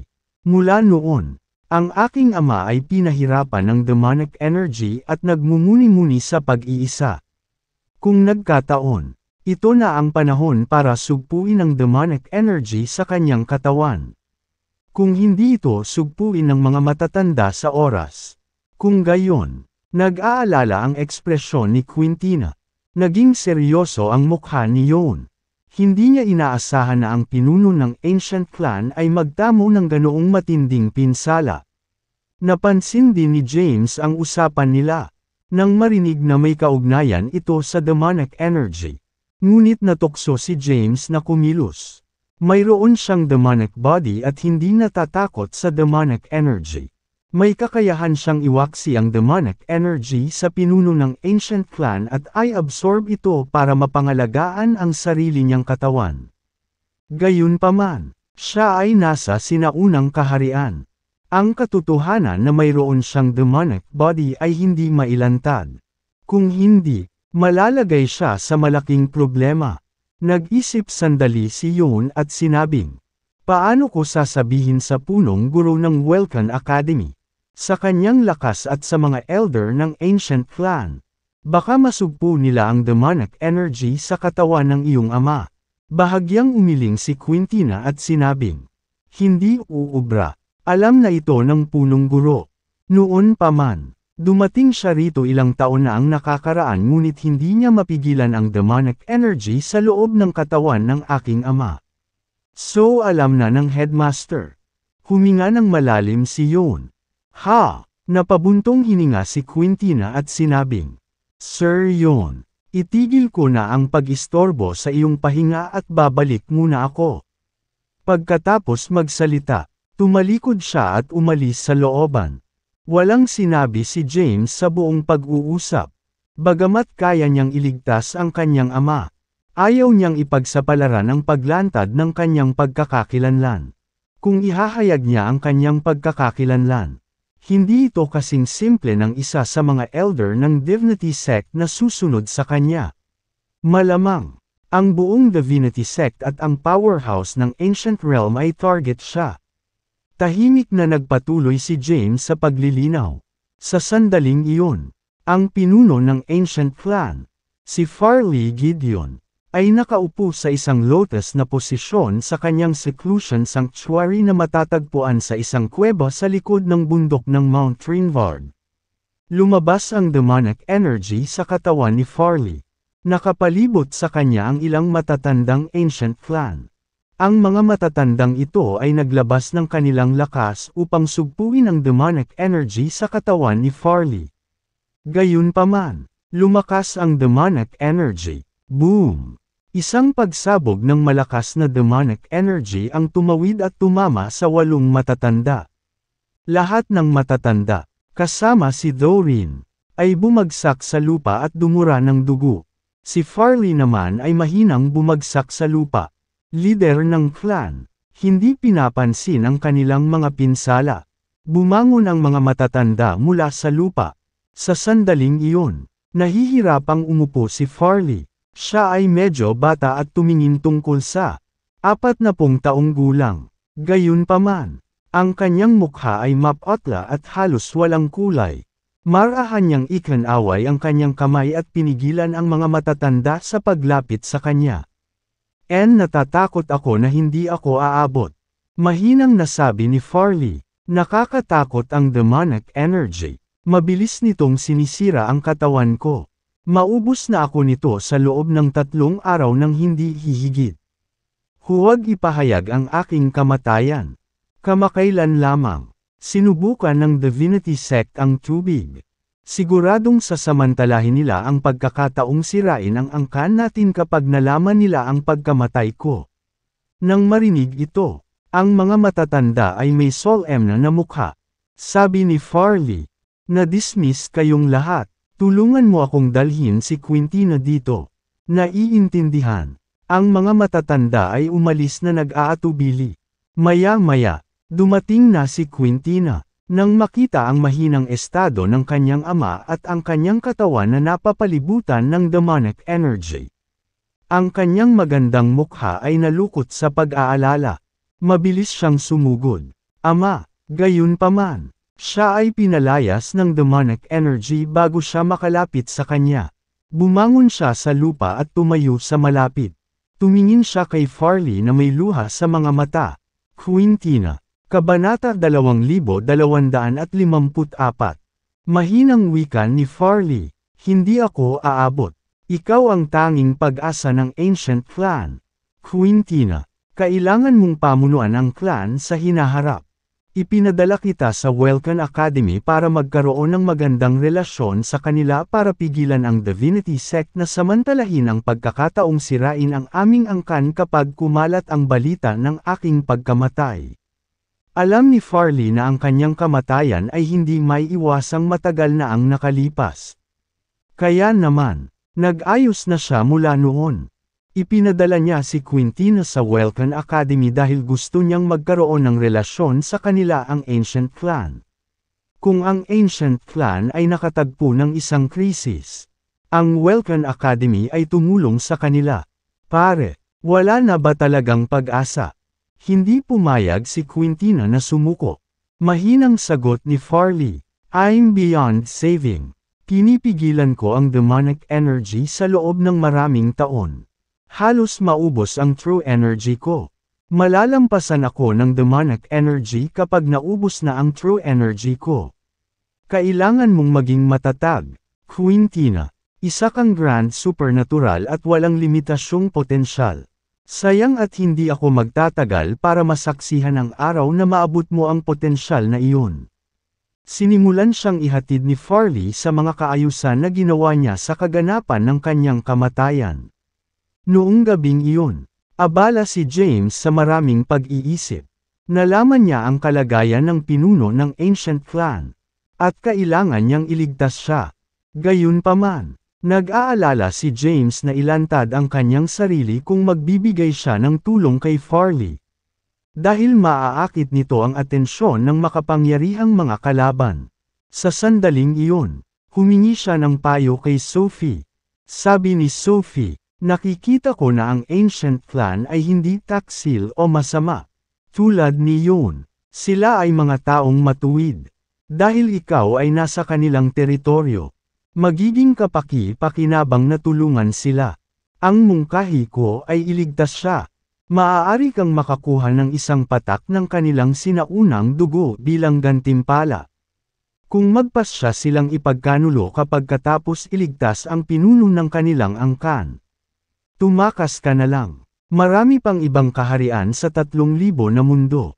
Hindi kailangan na manatili ka sa sinaunang kaharian. Ibinigay ni Sophie ang kanyang opinyon sa bagay na ito. Naisip niya na sulit ang sugal dahil may utang na loob kay James ang Ancient Clan kung magpapakumpe si James. Ang Ancient Clan ay ang pinakamalakas sa sinaunang realm. Bukod dito, ang pinuno ng angkan ay ang pinakamalakas na tao sa sinaunang kaharian. Ibig sabihin, malamang na si Farley ang pinakamalakas na tao sa 3,000 mundo. Sulit ang panganib para sa gayong makapangyarihang tao na magkaroon ng pabor sa kanya.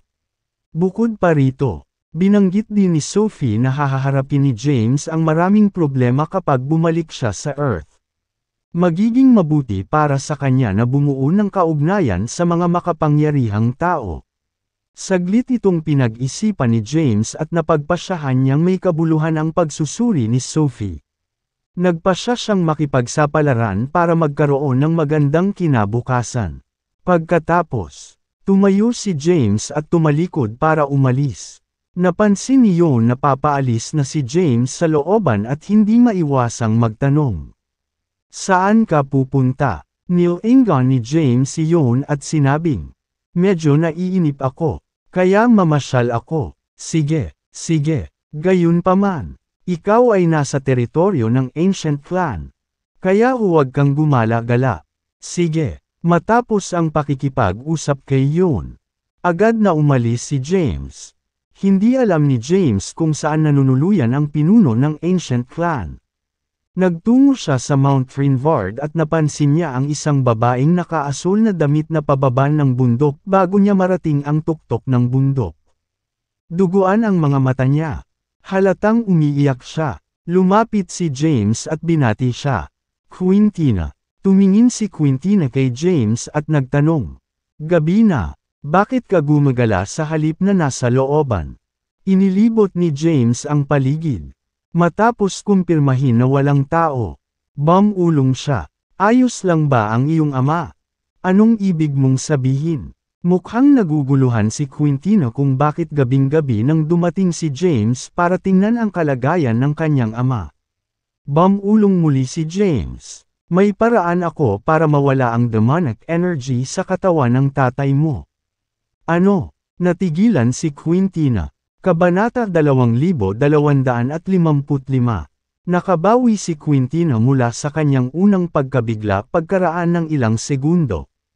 At dumilim ang kanyang mukha. Nakakaaliw ba ang paghihirap ko? James, sino ka sa tingin mo?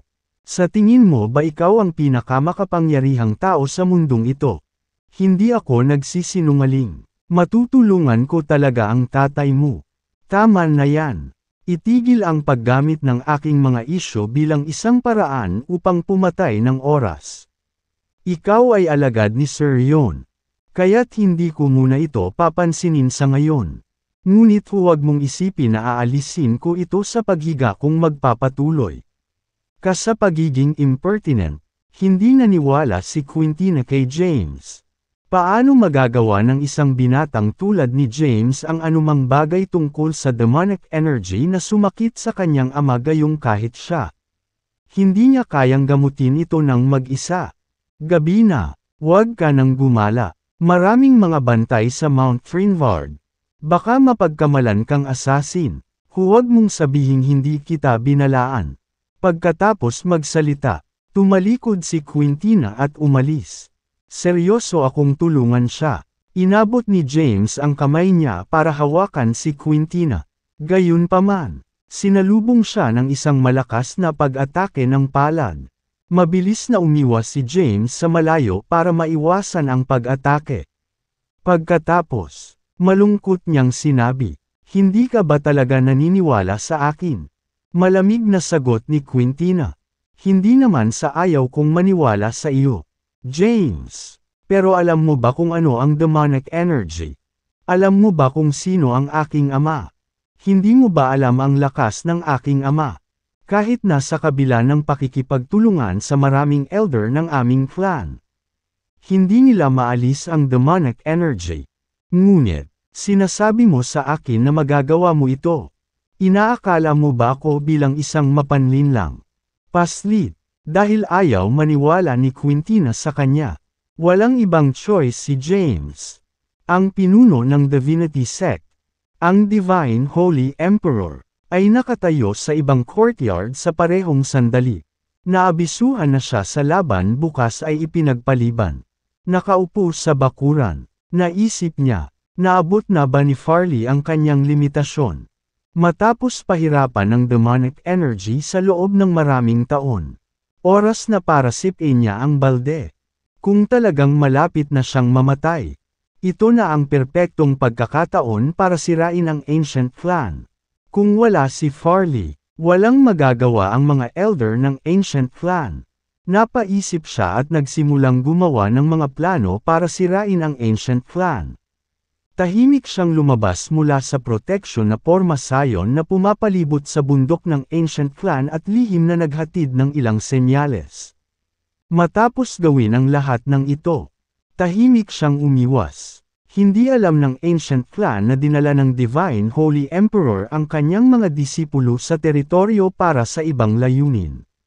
Ang kanyang layunin ay hindi lamang upang dalhin ang kanyang mga disipulo upang makipagkompetensya para sa isang lugar upang makapasok sa Pagoda of Flames kundi pati na rin upang subukan ang lakas ng Ancient Clan.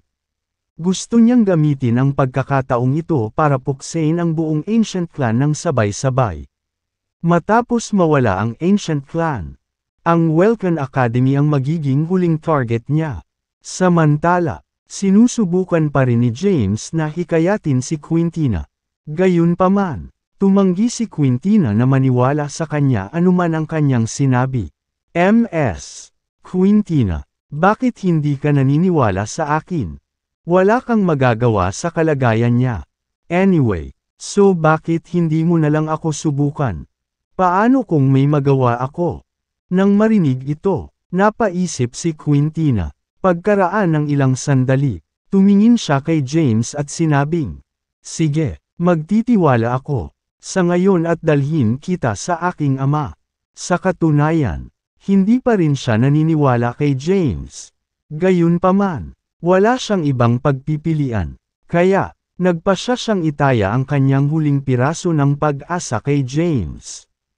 Dinala ni Quintina si James sa Mount Frinvard at bumalik sa seclusion sanctuary ni Farley.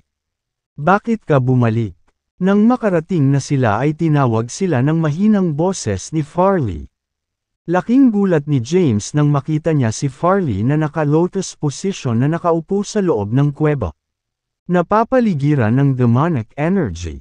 Sa sandaling iyon, nagsimulang tumunog ang mga selula sa kanyang katawan at nagsimulang kumulo ang kanyang dugo matapos ma-stimulate ng demonic energy na inilabas sa paligid.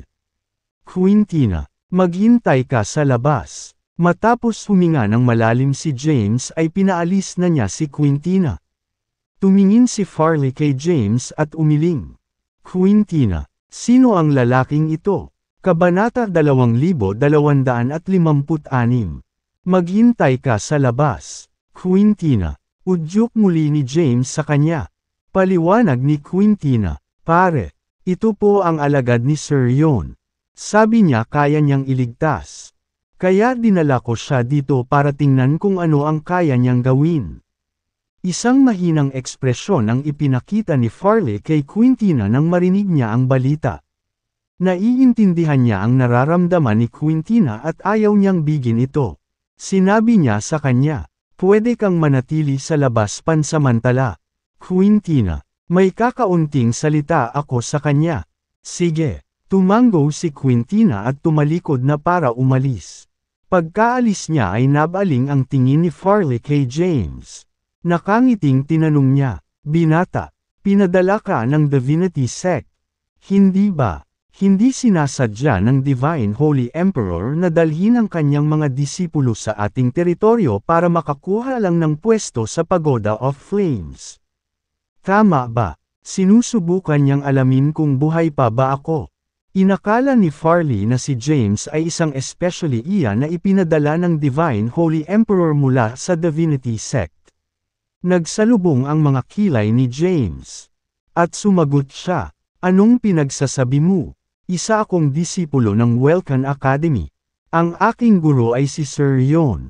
Wala akong kinalaman sa Divinity Sect." "Tama na yan. Maaari kang bumalik at sabihin sa Divine Holy Emperor na hindi pa ako patay." Kailangan niyang mag-isip ng 2 beses kung gusto niyang kumilos laban sa Ancient Clan. Hindi umalis si James. Sa halip, humakbang siya papunta kay Farley. Gustong patalsikan ni Farley si James sa kuweba. Gayunpaman, biglang may pumasok sa isip niya.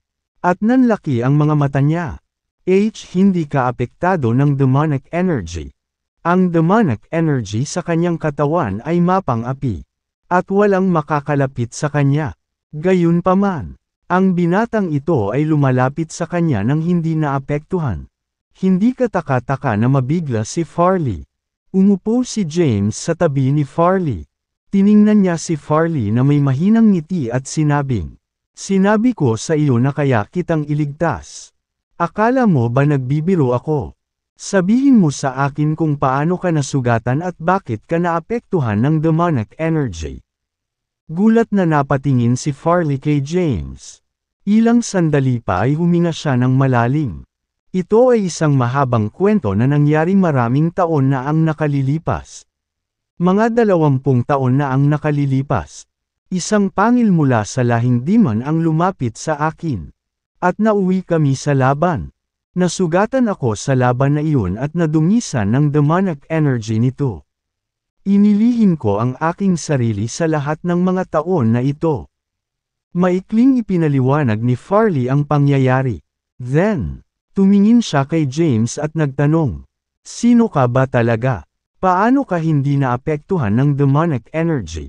Nakaupo sa harap ng pinuno ng Ancient Clan, na malamang na pinakamalakas na tao sa 3,000 mundo. Hindi itinago ni James ang katotohanan. Matapat siyang sumagot, "Actually, hindi ako taga-Ancient Realm. Galing ako sa Earth, habang medyo mahina pa ako. Namatay ako minsan sa Earth. Buti na lang at naligtas ako ng isang sikreto. Benefactor at gumamit siya ng sagradong bagay mula sa demon race para i-reform ang katawan ko. Mayroon akong demonic body. Kaya natural. Hindi ako tinataboy ng demonic energy." Nasa loob pa rin ni James ang celestial abode. At naghihintay si Sophie sa loob. Bagamat hindi siya matutulungan ni Sophie na pumatay ng tao, matutulungan pa rin niya itong makatakas. Kaya, hindi natakot si James kay Farley. Kung puntiryahin siya ni Farley, madali siyang makakatakas. Pagkarinig nito ay huminga ng malalim si Farley. "Hindi ko akalain na ang isang kabataang tulad mo ay napakaraming pinagdaanan." Sinabi ni James. "Pagkatapos kong malaman ang iyong kalagayan, naghihirap ako ng mahabang panahon bago ako nagpasyang iligtas ka, Sir Gideon. Ang mga tao sa Sealed Realm ay hindi pala kaibigan sa mga tao mula sa Earth at mas galit sila sa mga demonyo. Magkakaroon ako ng malaking problema kapag natuklasan ang mga tao na mayroon akong demonic body. Ibinunyag ko sa iyo ang katotohanan dahil may tiwala ako sa iyo. Sana tulungan mo akong ilihim ito. Kung papayag kang gawin iyon, tutulungan kitang alisin ang demonic energy sa iyong katawan. Nang marinig ito, tumango si Farley at sinabing, I promise not to say a thing. Salamat sa pagtitiwala sa akin, Sir Gideon. Pagkatapos magsalita ay agad na iniunat ni James ang kanyang kamay at ipinatong ang palad sa dibdib ni Farley. Inactivate niya ang kanyang cultivation method at pilit na inilabas ang demonic energy sa loob ng katawan ni Farley. Agad na binalot ng demonic energy ang katawan ni James. Gayunpaman, hindi siya nasakta ng demonic energy at sa halip ay napanatili nito ang kanyang katawan. Kabanata 2257. Ang demonic energy sa katawan ni Farley ay mapang-api at nakakatakot. Hinigop ni James ang masiglang demonic energy sa pamamagitan ng kanyang palad. Pinayagan itong tumagos sa kanyang buong katawan. Sa sandaling iyon, ang kanyang katawan ay parang matagal nang nagugutom habang matako nitong hinihigop ang demonic energy. Ang kanyang pisikal na lakas ay agad na tumaas ng malaki. Wala pang isang minuto, ang kanyang pisikal na lakas ay umabot sa isang ranggo na katumbas ng ika-6 na hagdan ng Immortal Ascension. Gaya ng kanyang binalak, ang kanyang pisikal na lakas ay umabot sa mas mataas na taas. Hindi napigil ang mapabulalas ni James. Napakalakas ng enerhiya na ito. Gayunpaman, ang kanyang pisikal na lakas ay umabot sa limitasyon nito sa ilang sandali pagkatapos. At hindi niya makuha ang demonic energy mula sa katawan ni Farley. Sa sandaling iyon, ang demonic lotus sa kanyang katawan ay nagsimulang sumipsip ng demonic energy ni Farley. Hindi nagtagal. Ang demonic lotus ay lumaki at naging mas masama.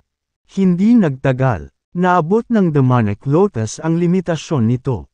Gayunpaman, hindi tumigil si James sa pagsipsip ng demonic energy mula sa katawan ni Farley. Dumaloy ang demonic energy sa kanyang katawan at bumuo ng parang ambon na enerhiya sa kanyang elixir field. Ang enerhiya ay naging mas malakas at lalong mas puro. Natagpuan ni James na nagsimula siyang mawalan ng kontrol sa demonic energy. Naguguluhan si James sa mga pangyayari. Sa sandaling iyon, ang boses ni Sophie ay nanggaling sa loob ng celestial abode. Isa itong telepathic transmission na tanging si James lang ang maririnig. James, may demonic body ka, kaya demonic energy lang ang kaya mong dalhin. Ang demonic energy na ito ay iyong sinisipsip ay masyadong malakas at naipon sa loob ng iyong katawan. Bagamat hindi mo ito makokontrol bilang ikaw, mapapakinabangan ka nito sa susunod. Maaari mong unti-unting maabsorb itong demonic energy sa darating.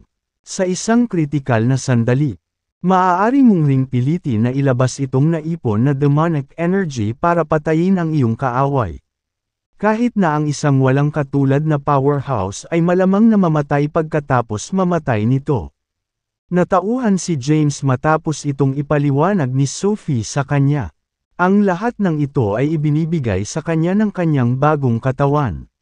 Naabsorb ni James ang demonic energy mula sa katawan ni Farley ng halos 2 oras.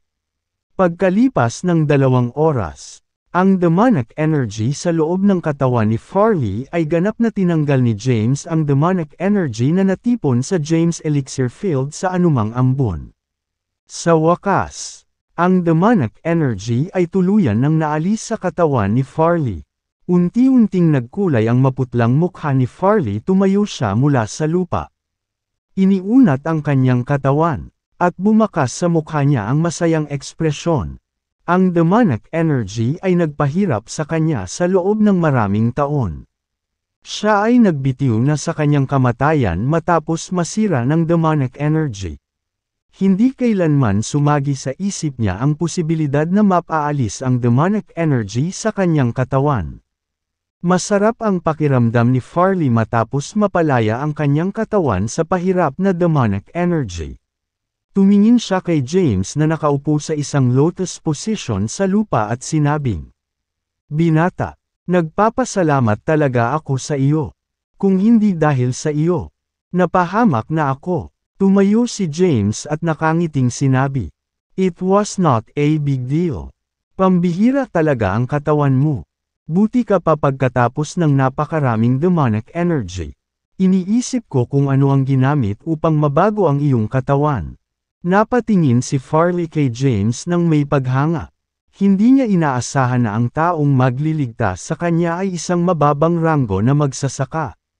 Nakangiting tugon ni James. Ang kanyang katawan ay binago ng demonic lotus. Ngunit kakaunti lamang ang alam niya tungkol dito. Huminga ng malalim si Farley at sinabing, "Bagaman natanggal na ang demonic energy sa katawan ko, hindi pa rin ako nakakabawi ng lakas. Pinipigilan ko ang demonic energy sa nakalipas na ilang taon at halos maubos lahat ng true energy ko. Medyo magtatagal bago ako makarecover." Bukod dito, ang Divinity Sect ay dumating sa amin na may masamang intensyon. Nang marinig ito, tanong ni James, "Ano ang pinaplano ng Divinity Sect?" Sagot ni Farley, "Sinasabi ko na nakikipagsabuatan sila sa mga pangil. Dahil nasugatan ako, powerhouses ng Divinity Sect ay patuloy na pumapasok sa aming angkan. Ngunit pumikit ako sa mga pangyayaring ito." Isang bola ng galit ang namuo sa puso ni James matapos ilabas ni Farley ang Divinity Sect. Kinailangan niyang tumakas sa Ancient Realm dahil sa elder ng Divinity Sect na si Yvonne. Malamig na sabi ni Farley at sinabi, "Gusto kong makita kung ano ang sinusubukang gawin ng Divinity Sect." Pagkatapos, humarap siya kay James at pinagsalikop ang kanyang mga kamay. "Bata, maraming salamat sa pagligtas mo sa akin. Huwag sabihin sa iba ang aking paggaling. Kahit ang iyong guro, si Sir Yon." Sige. Kabanata 2258. Tumango si James. Hindi siya sigurado sa mga plano ni Farley ngunit maaaring malagay sa panganib ang hula na nilayon niyang iligaw ang sekta ng Divinity at pilitin silang kumilos. Pagkatapos, maaari niyang panasan ang lahat sa isang iglap. Pagkatapos magsalita, umupo si Farley sa isang lotus position sa lupa at ipinikit ang kanyang mga mata. "Sir Gideon," tawag ni James na may pag-aalinlangan. Binuksan ni Farley ang kanyang mga mata at tumingin kay James, na nagsasabing, "Mula sa puntong ito, itatago ko na ang lahat ng senyales na buhay ako. Magmumukha akong patay sa lahat. At tiyak na kakalat ang balita sa buong Ancient Clan. Marahil ito ay maaaring maging isang pandaigdigang sensasyon. Ikaw lang ang makakaalam na nasa estado ako ng suspendido na animation. Sana tulungan mo akong ilihim ito." Tumango si James at seryosong sumagot, "Sige, hindi ko sasabihin kahit kaninong." Samantala, naghihintay pa rin si Quintina sa labas ng kuweba. 2 oras na ang lumipas. Ngunit hindi pa rin lumalabas si James.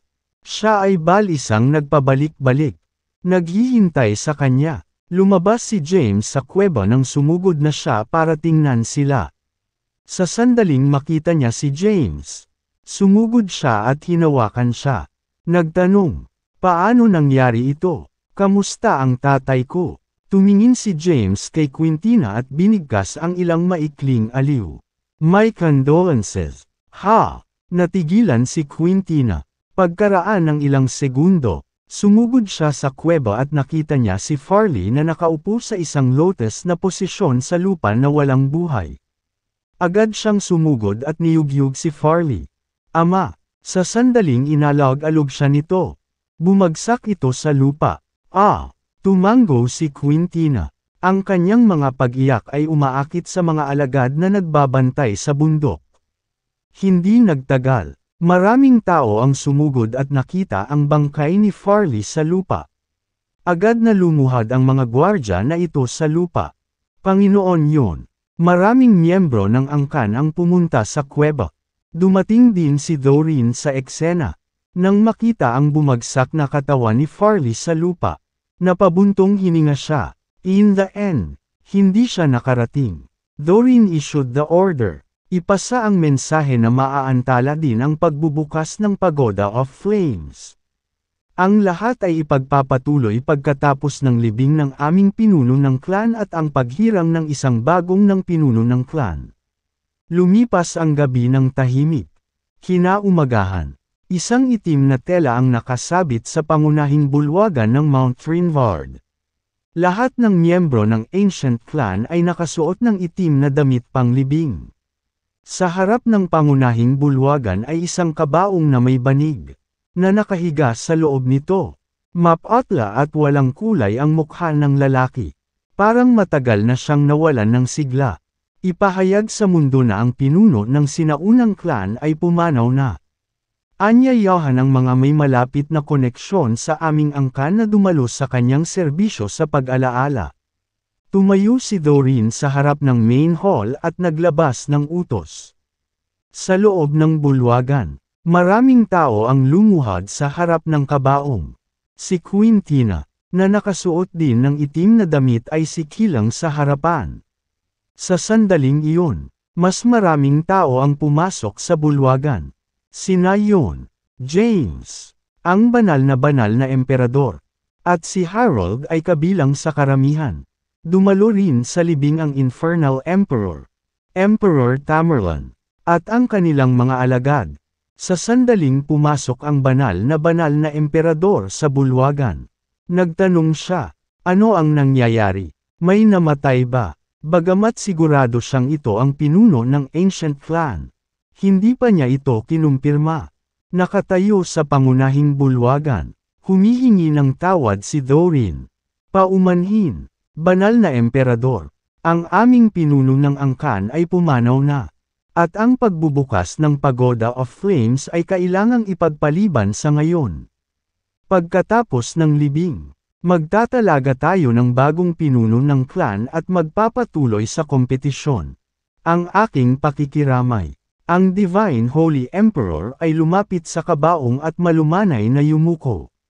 Kabanata 2250.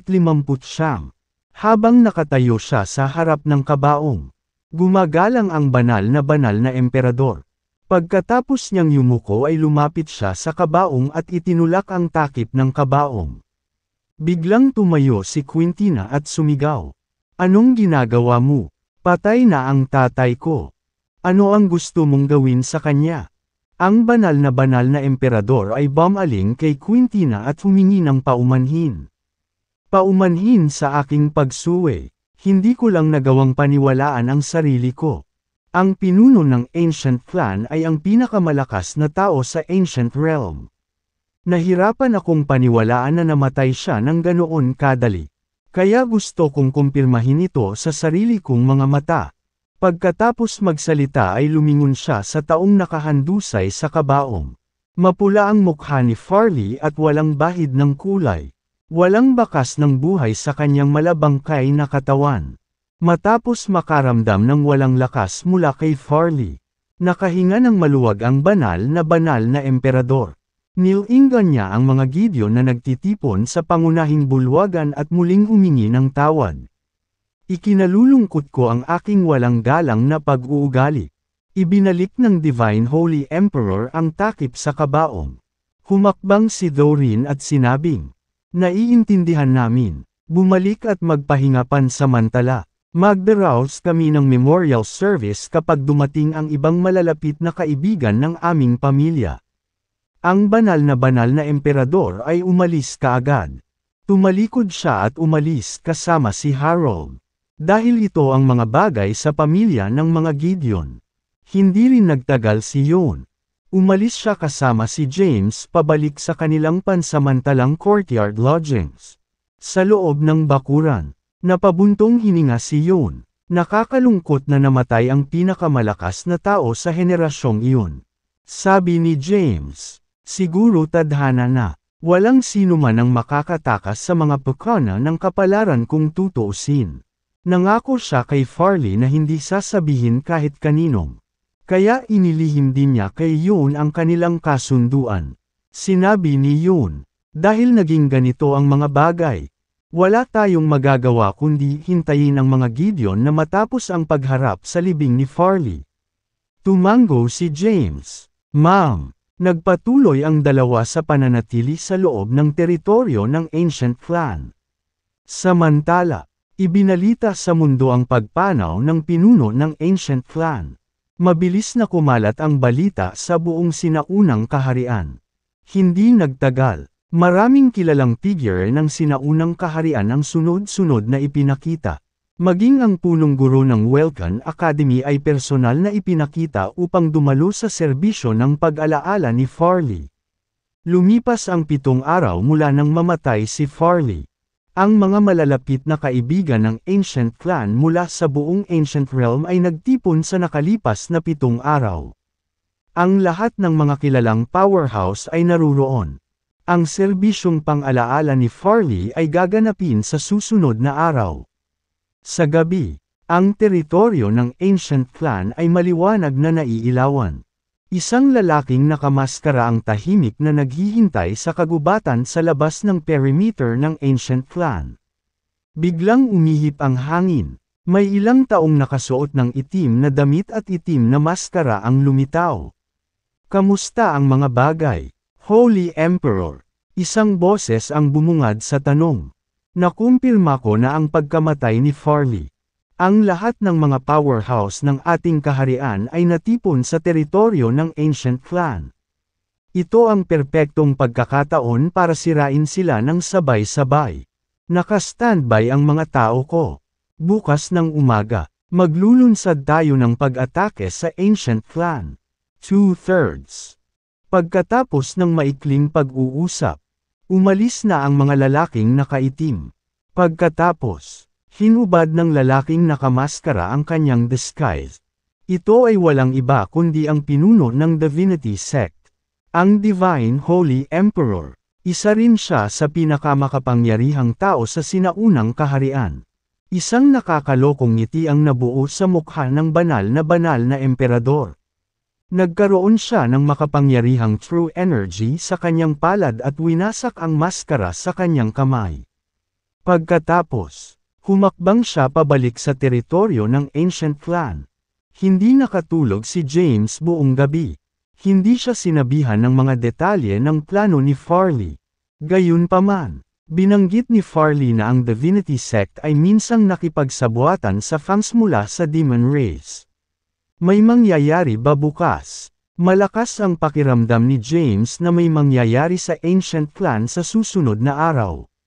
Anong ginagawa mo, James? Boses ni Yoon ang tumawag sa kanya. Bumalik sa katinoan si James at sumagot. Wala. Mukha kang nag-aalala. Masasabi kong may gumugulo sa isip mo. Nag-iisip lang ako ng isang bagay na may kaugnayan sa paglilinaw. Inalis ni James ang paksa at nagsimulang magtanong kay Yoon tungkol sa paglilinaw. Lumipas ang gabi ng walang kabuluhan. Kinabukasan, maraming powerhouses mula sa Ancient Realm ang nagtipon sa labas ng main hall sa Mount Trinvard. Ang mga dumating sa Ancient Clan ay may malaking halaga ng prestihiyo at tanyag. Ang bawat isa ay may hawak na bulaklak sa kanilang mga kamay at isa-isang lumapit upang magbigay ng galang. Dahil si James ay isang disipulo ng Welcan Academy, hindi siya kwalipikadong pumasok sa pangunahing bulwagan. Kaya naman, nakatingin siya sa malayo. Boom! Biglang isang malakas na pagsabog ang umalangaw sa di kalayuan. Kasunod ng tunog. Isang armadong lalaki ang sumugod at lumitaw sa pangunahing bulwagan. Natarante siyang tumingin kay Thorin at sinabing, Elder Thorin, may problema tayo. Ang aming protection na Pormasayon ay inaatake. Boom! Isa pang malakas na pagsabog ang napunit sa hangin. Nagsimulang manginig at manginig ang teritoryo ng sinaunang angkan. Mga walang pakundangan na tanga. Nagdilim ang mukha ni Thorin. At sinabi niya, sino ang nang-ahas na salakayin ang Pormasayon ng ating angkan sa panahon na ito? Dapat may death wish ang mga taong ito. Mga mandirigma. Nang marinig ang kanyang utos, lahat ng mga mandirigma ng Ancient Clan ay naghanda ng kanilang sarili. Narinig ni James ang malalakas na paglalakad habang nakatayo palayo sa main hall. Pagkatapos, naramdaman niya ang pagyanig ng lupa, at nagsalubong ang kanyang mga kilay. Naisip niya sa sarili, may mangyayari ba talaga? Elder Thorin, nasira ang porma sayon. Nakapasok na ang mga kaaway sa ating teritoryo. Ang isa pang tao ay sumugod sa bulwagan upang iulat ang sitwasyon. Haha, isang malakas na tawa ang umalangaw sa buong hall. Siguradong buhay na buhay dito. Isang figure ang lumipad papunta sa kanila mula sa malayo. Ang tao ay nakasuot ng itim at nakasuot ng itim na maskara. Lumipad siya sa kalangitan sa itaas ng Mount Frinvard at tumingin sa powerhouse na nakatayo sa bundok. Tumawa siya dahil ang lahat ng mga powerhouse ng Ancient Realm ay maayos na natipon dito. Ito ay Nagel iligtas sa akin ng problema ng hahanapin kayong lahat. Bastos na B*****. Ang Divine Holy Emperor ang unang humakbang pasulong at bumulong sa kaaway. Nasa teritoryo ka ng Ancient Clan. Ngayon ang serbisyong pang-alaala ng pinuno ng Ancient Clan. Huwag isipin na maaari kang kumilos bilang ikaw. Pakiusap dito, mga Moldita. Umalis ka agad sa lugar na ito. O ang lugar na ito ang magiging libingan mo. Ang lahat ng iba pang mga powerhouse ay nanunood sa pagkabigla. Nasa teritoryo sila ng Ancient Clan. Ang pinakamalakas na clan ng Ancient Realm. Ang kanilang buong angkan ay puno ng mga makapangyarihang tao. Ang lahat ng makapangyarihang tao mula sa lahat ng dako ay natipon sa teritoryo ng Ancient Clan. Sino ang taong nakasuot ng itim na damit at maskara? Paano siya maglakas loob na pumasok sa lugar ng Ancient Clan at kumilos ng buong tapang? Sa sandaling iyon, maraming magsasaka na nakasuot ng itim na damit at maskara ang lumitaw mula sa malayo. Hinarap ng mga hindi inanyayahang bisitang ito ang mga mandirigma ng Ancient Clan sa paanan ng Mount Frinvard. Sino ka? Ang punong guro ng Welkan Academy ay humakbang pasulong at sumigaw. Kami ay nagtipon upang parangalan ang alaala ng pinuno ng Ancient Clan ngayon. Kung nandito ka para maghayganti, hindi ba pwedeng hanggang sa natapos ang seremonya? Maghintay ka. Bakit ka nag-aaksaya ng oras sa pakikipag-usap sa kanya?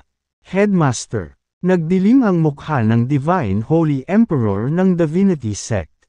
Tumalon siya sa hangin, at malakas na enerhiya ang lumabas sa kanyang katawan. Ang enerhiya ay lumipad sa hangin at tumawag ng isang masama. Bagyo, haha, ang lalaking nakaitim na lumulutang sa hangin ay tumawa at nagsabi, banal na emperador. Ikaw ay nasa ikatlong ranggo ng sage. Gayunpaman, hindi ka pa rin katugma sa akin. Tingnan natin ang tungkol dyan. Itinaas ng Divine Holy Emperor ang kanyang kamay.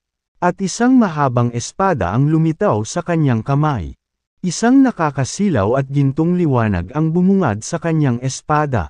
Bago pa makagalaw ang Divine Holy Emperor, nakakilos na ang lalaking nakaitim. Ang mga misteryosong simbolo ay lumitaw sa kanyang mga palad, nanginginig sa mapangwasak na kapangyarihan. Ang Divine Holy Emperor ay nagpadala ng tumama, at ang kanyang katawan ay bumagsak mula sa langit. Bumagsak sa labas ng pangunahing bulwagan sa Mount Frinvard. Ito ay curse magic. Demonyo ka ba? Ang Divine Holy Emperor ay bumangon mula sa lupa at maingat na tumingin sa lalaking nakaitim na nakadamit na lumulutang sa kalangitan.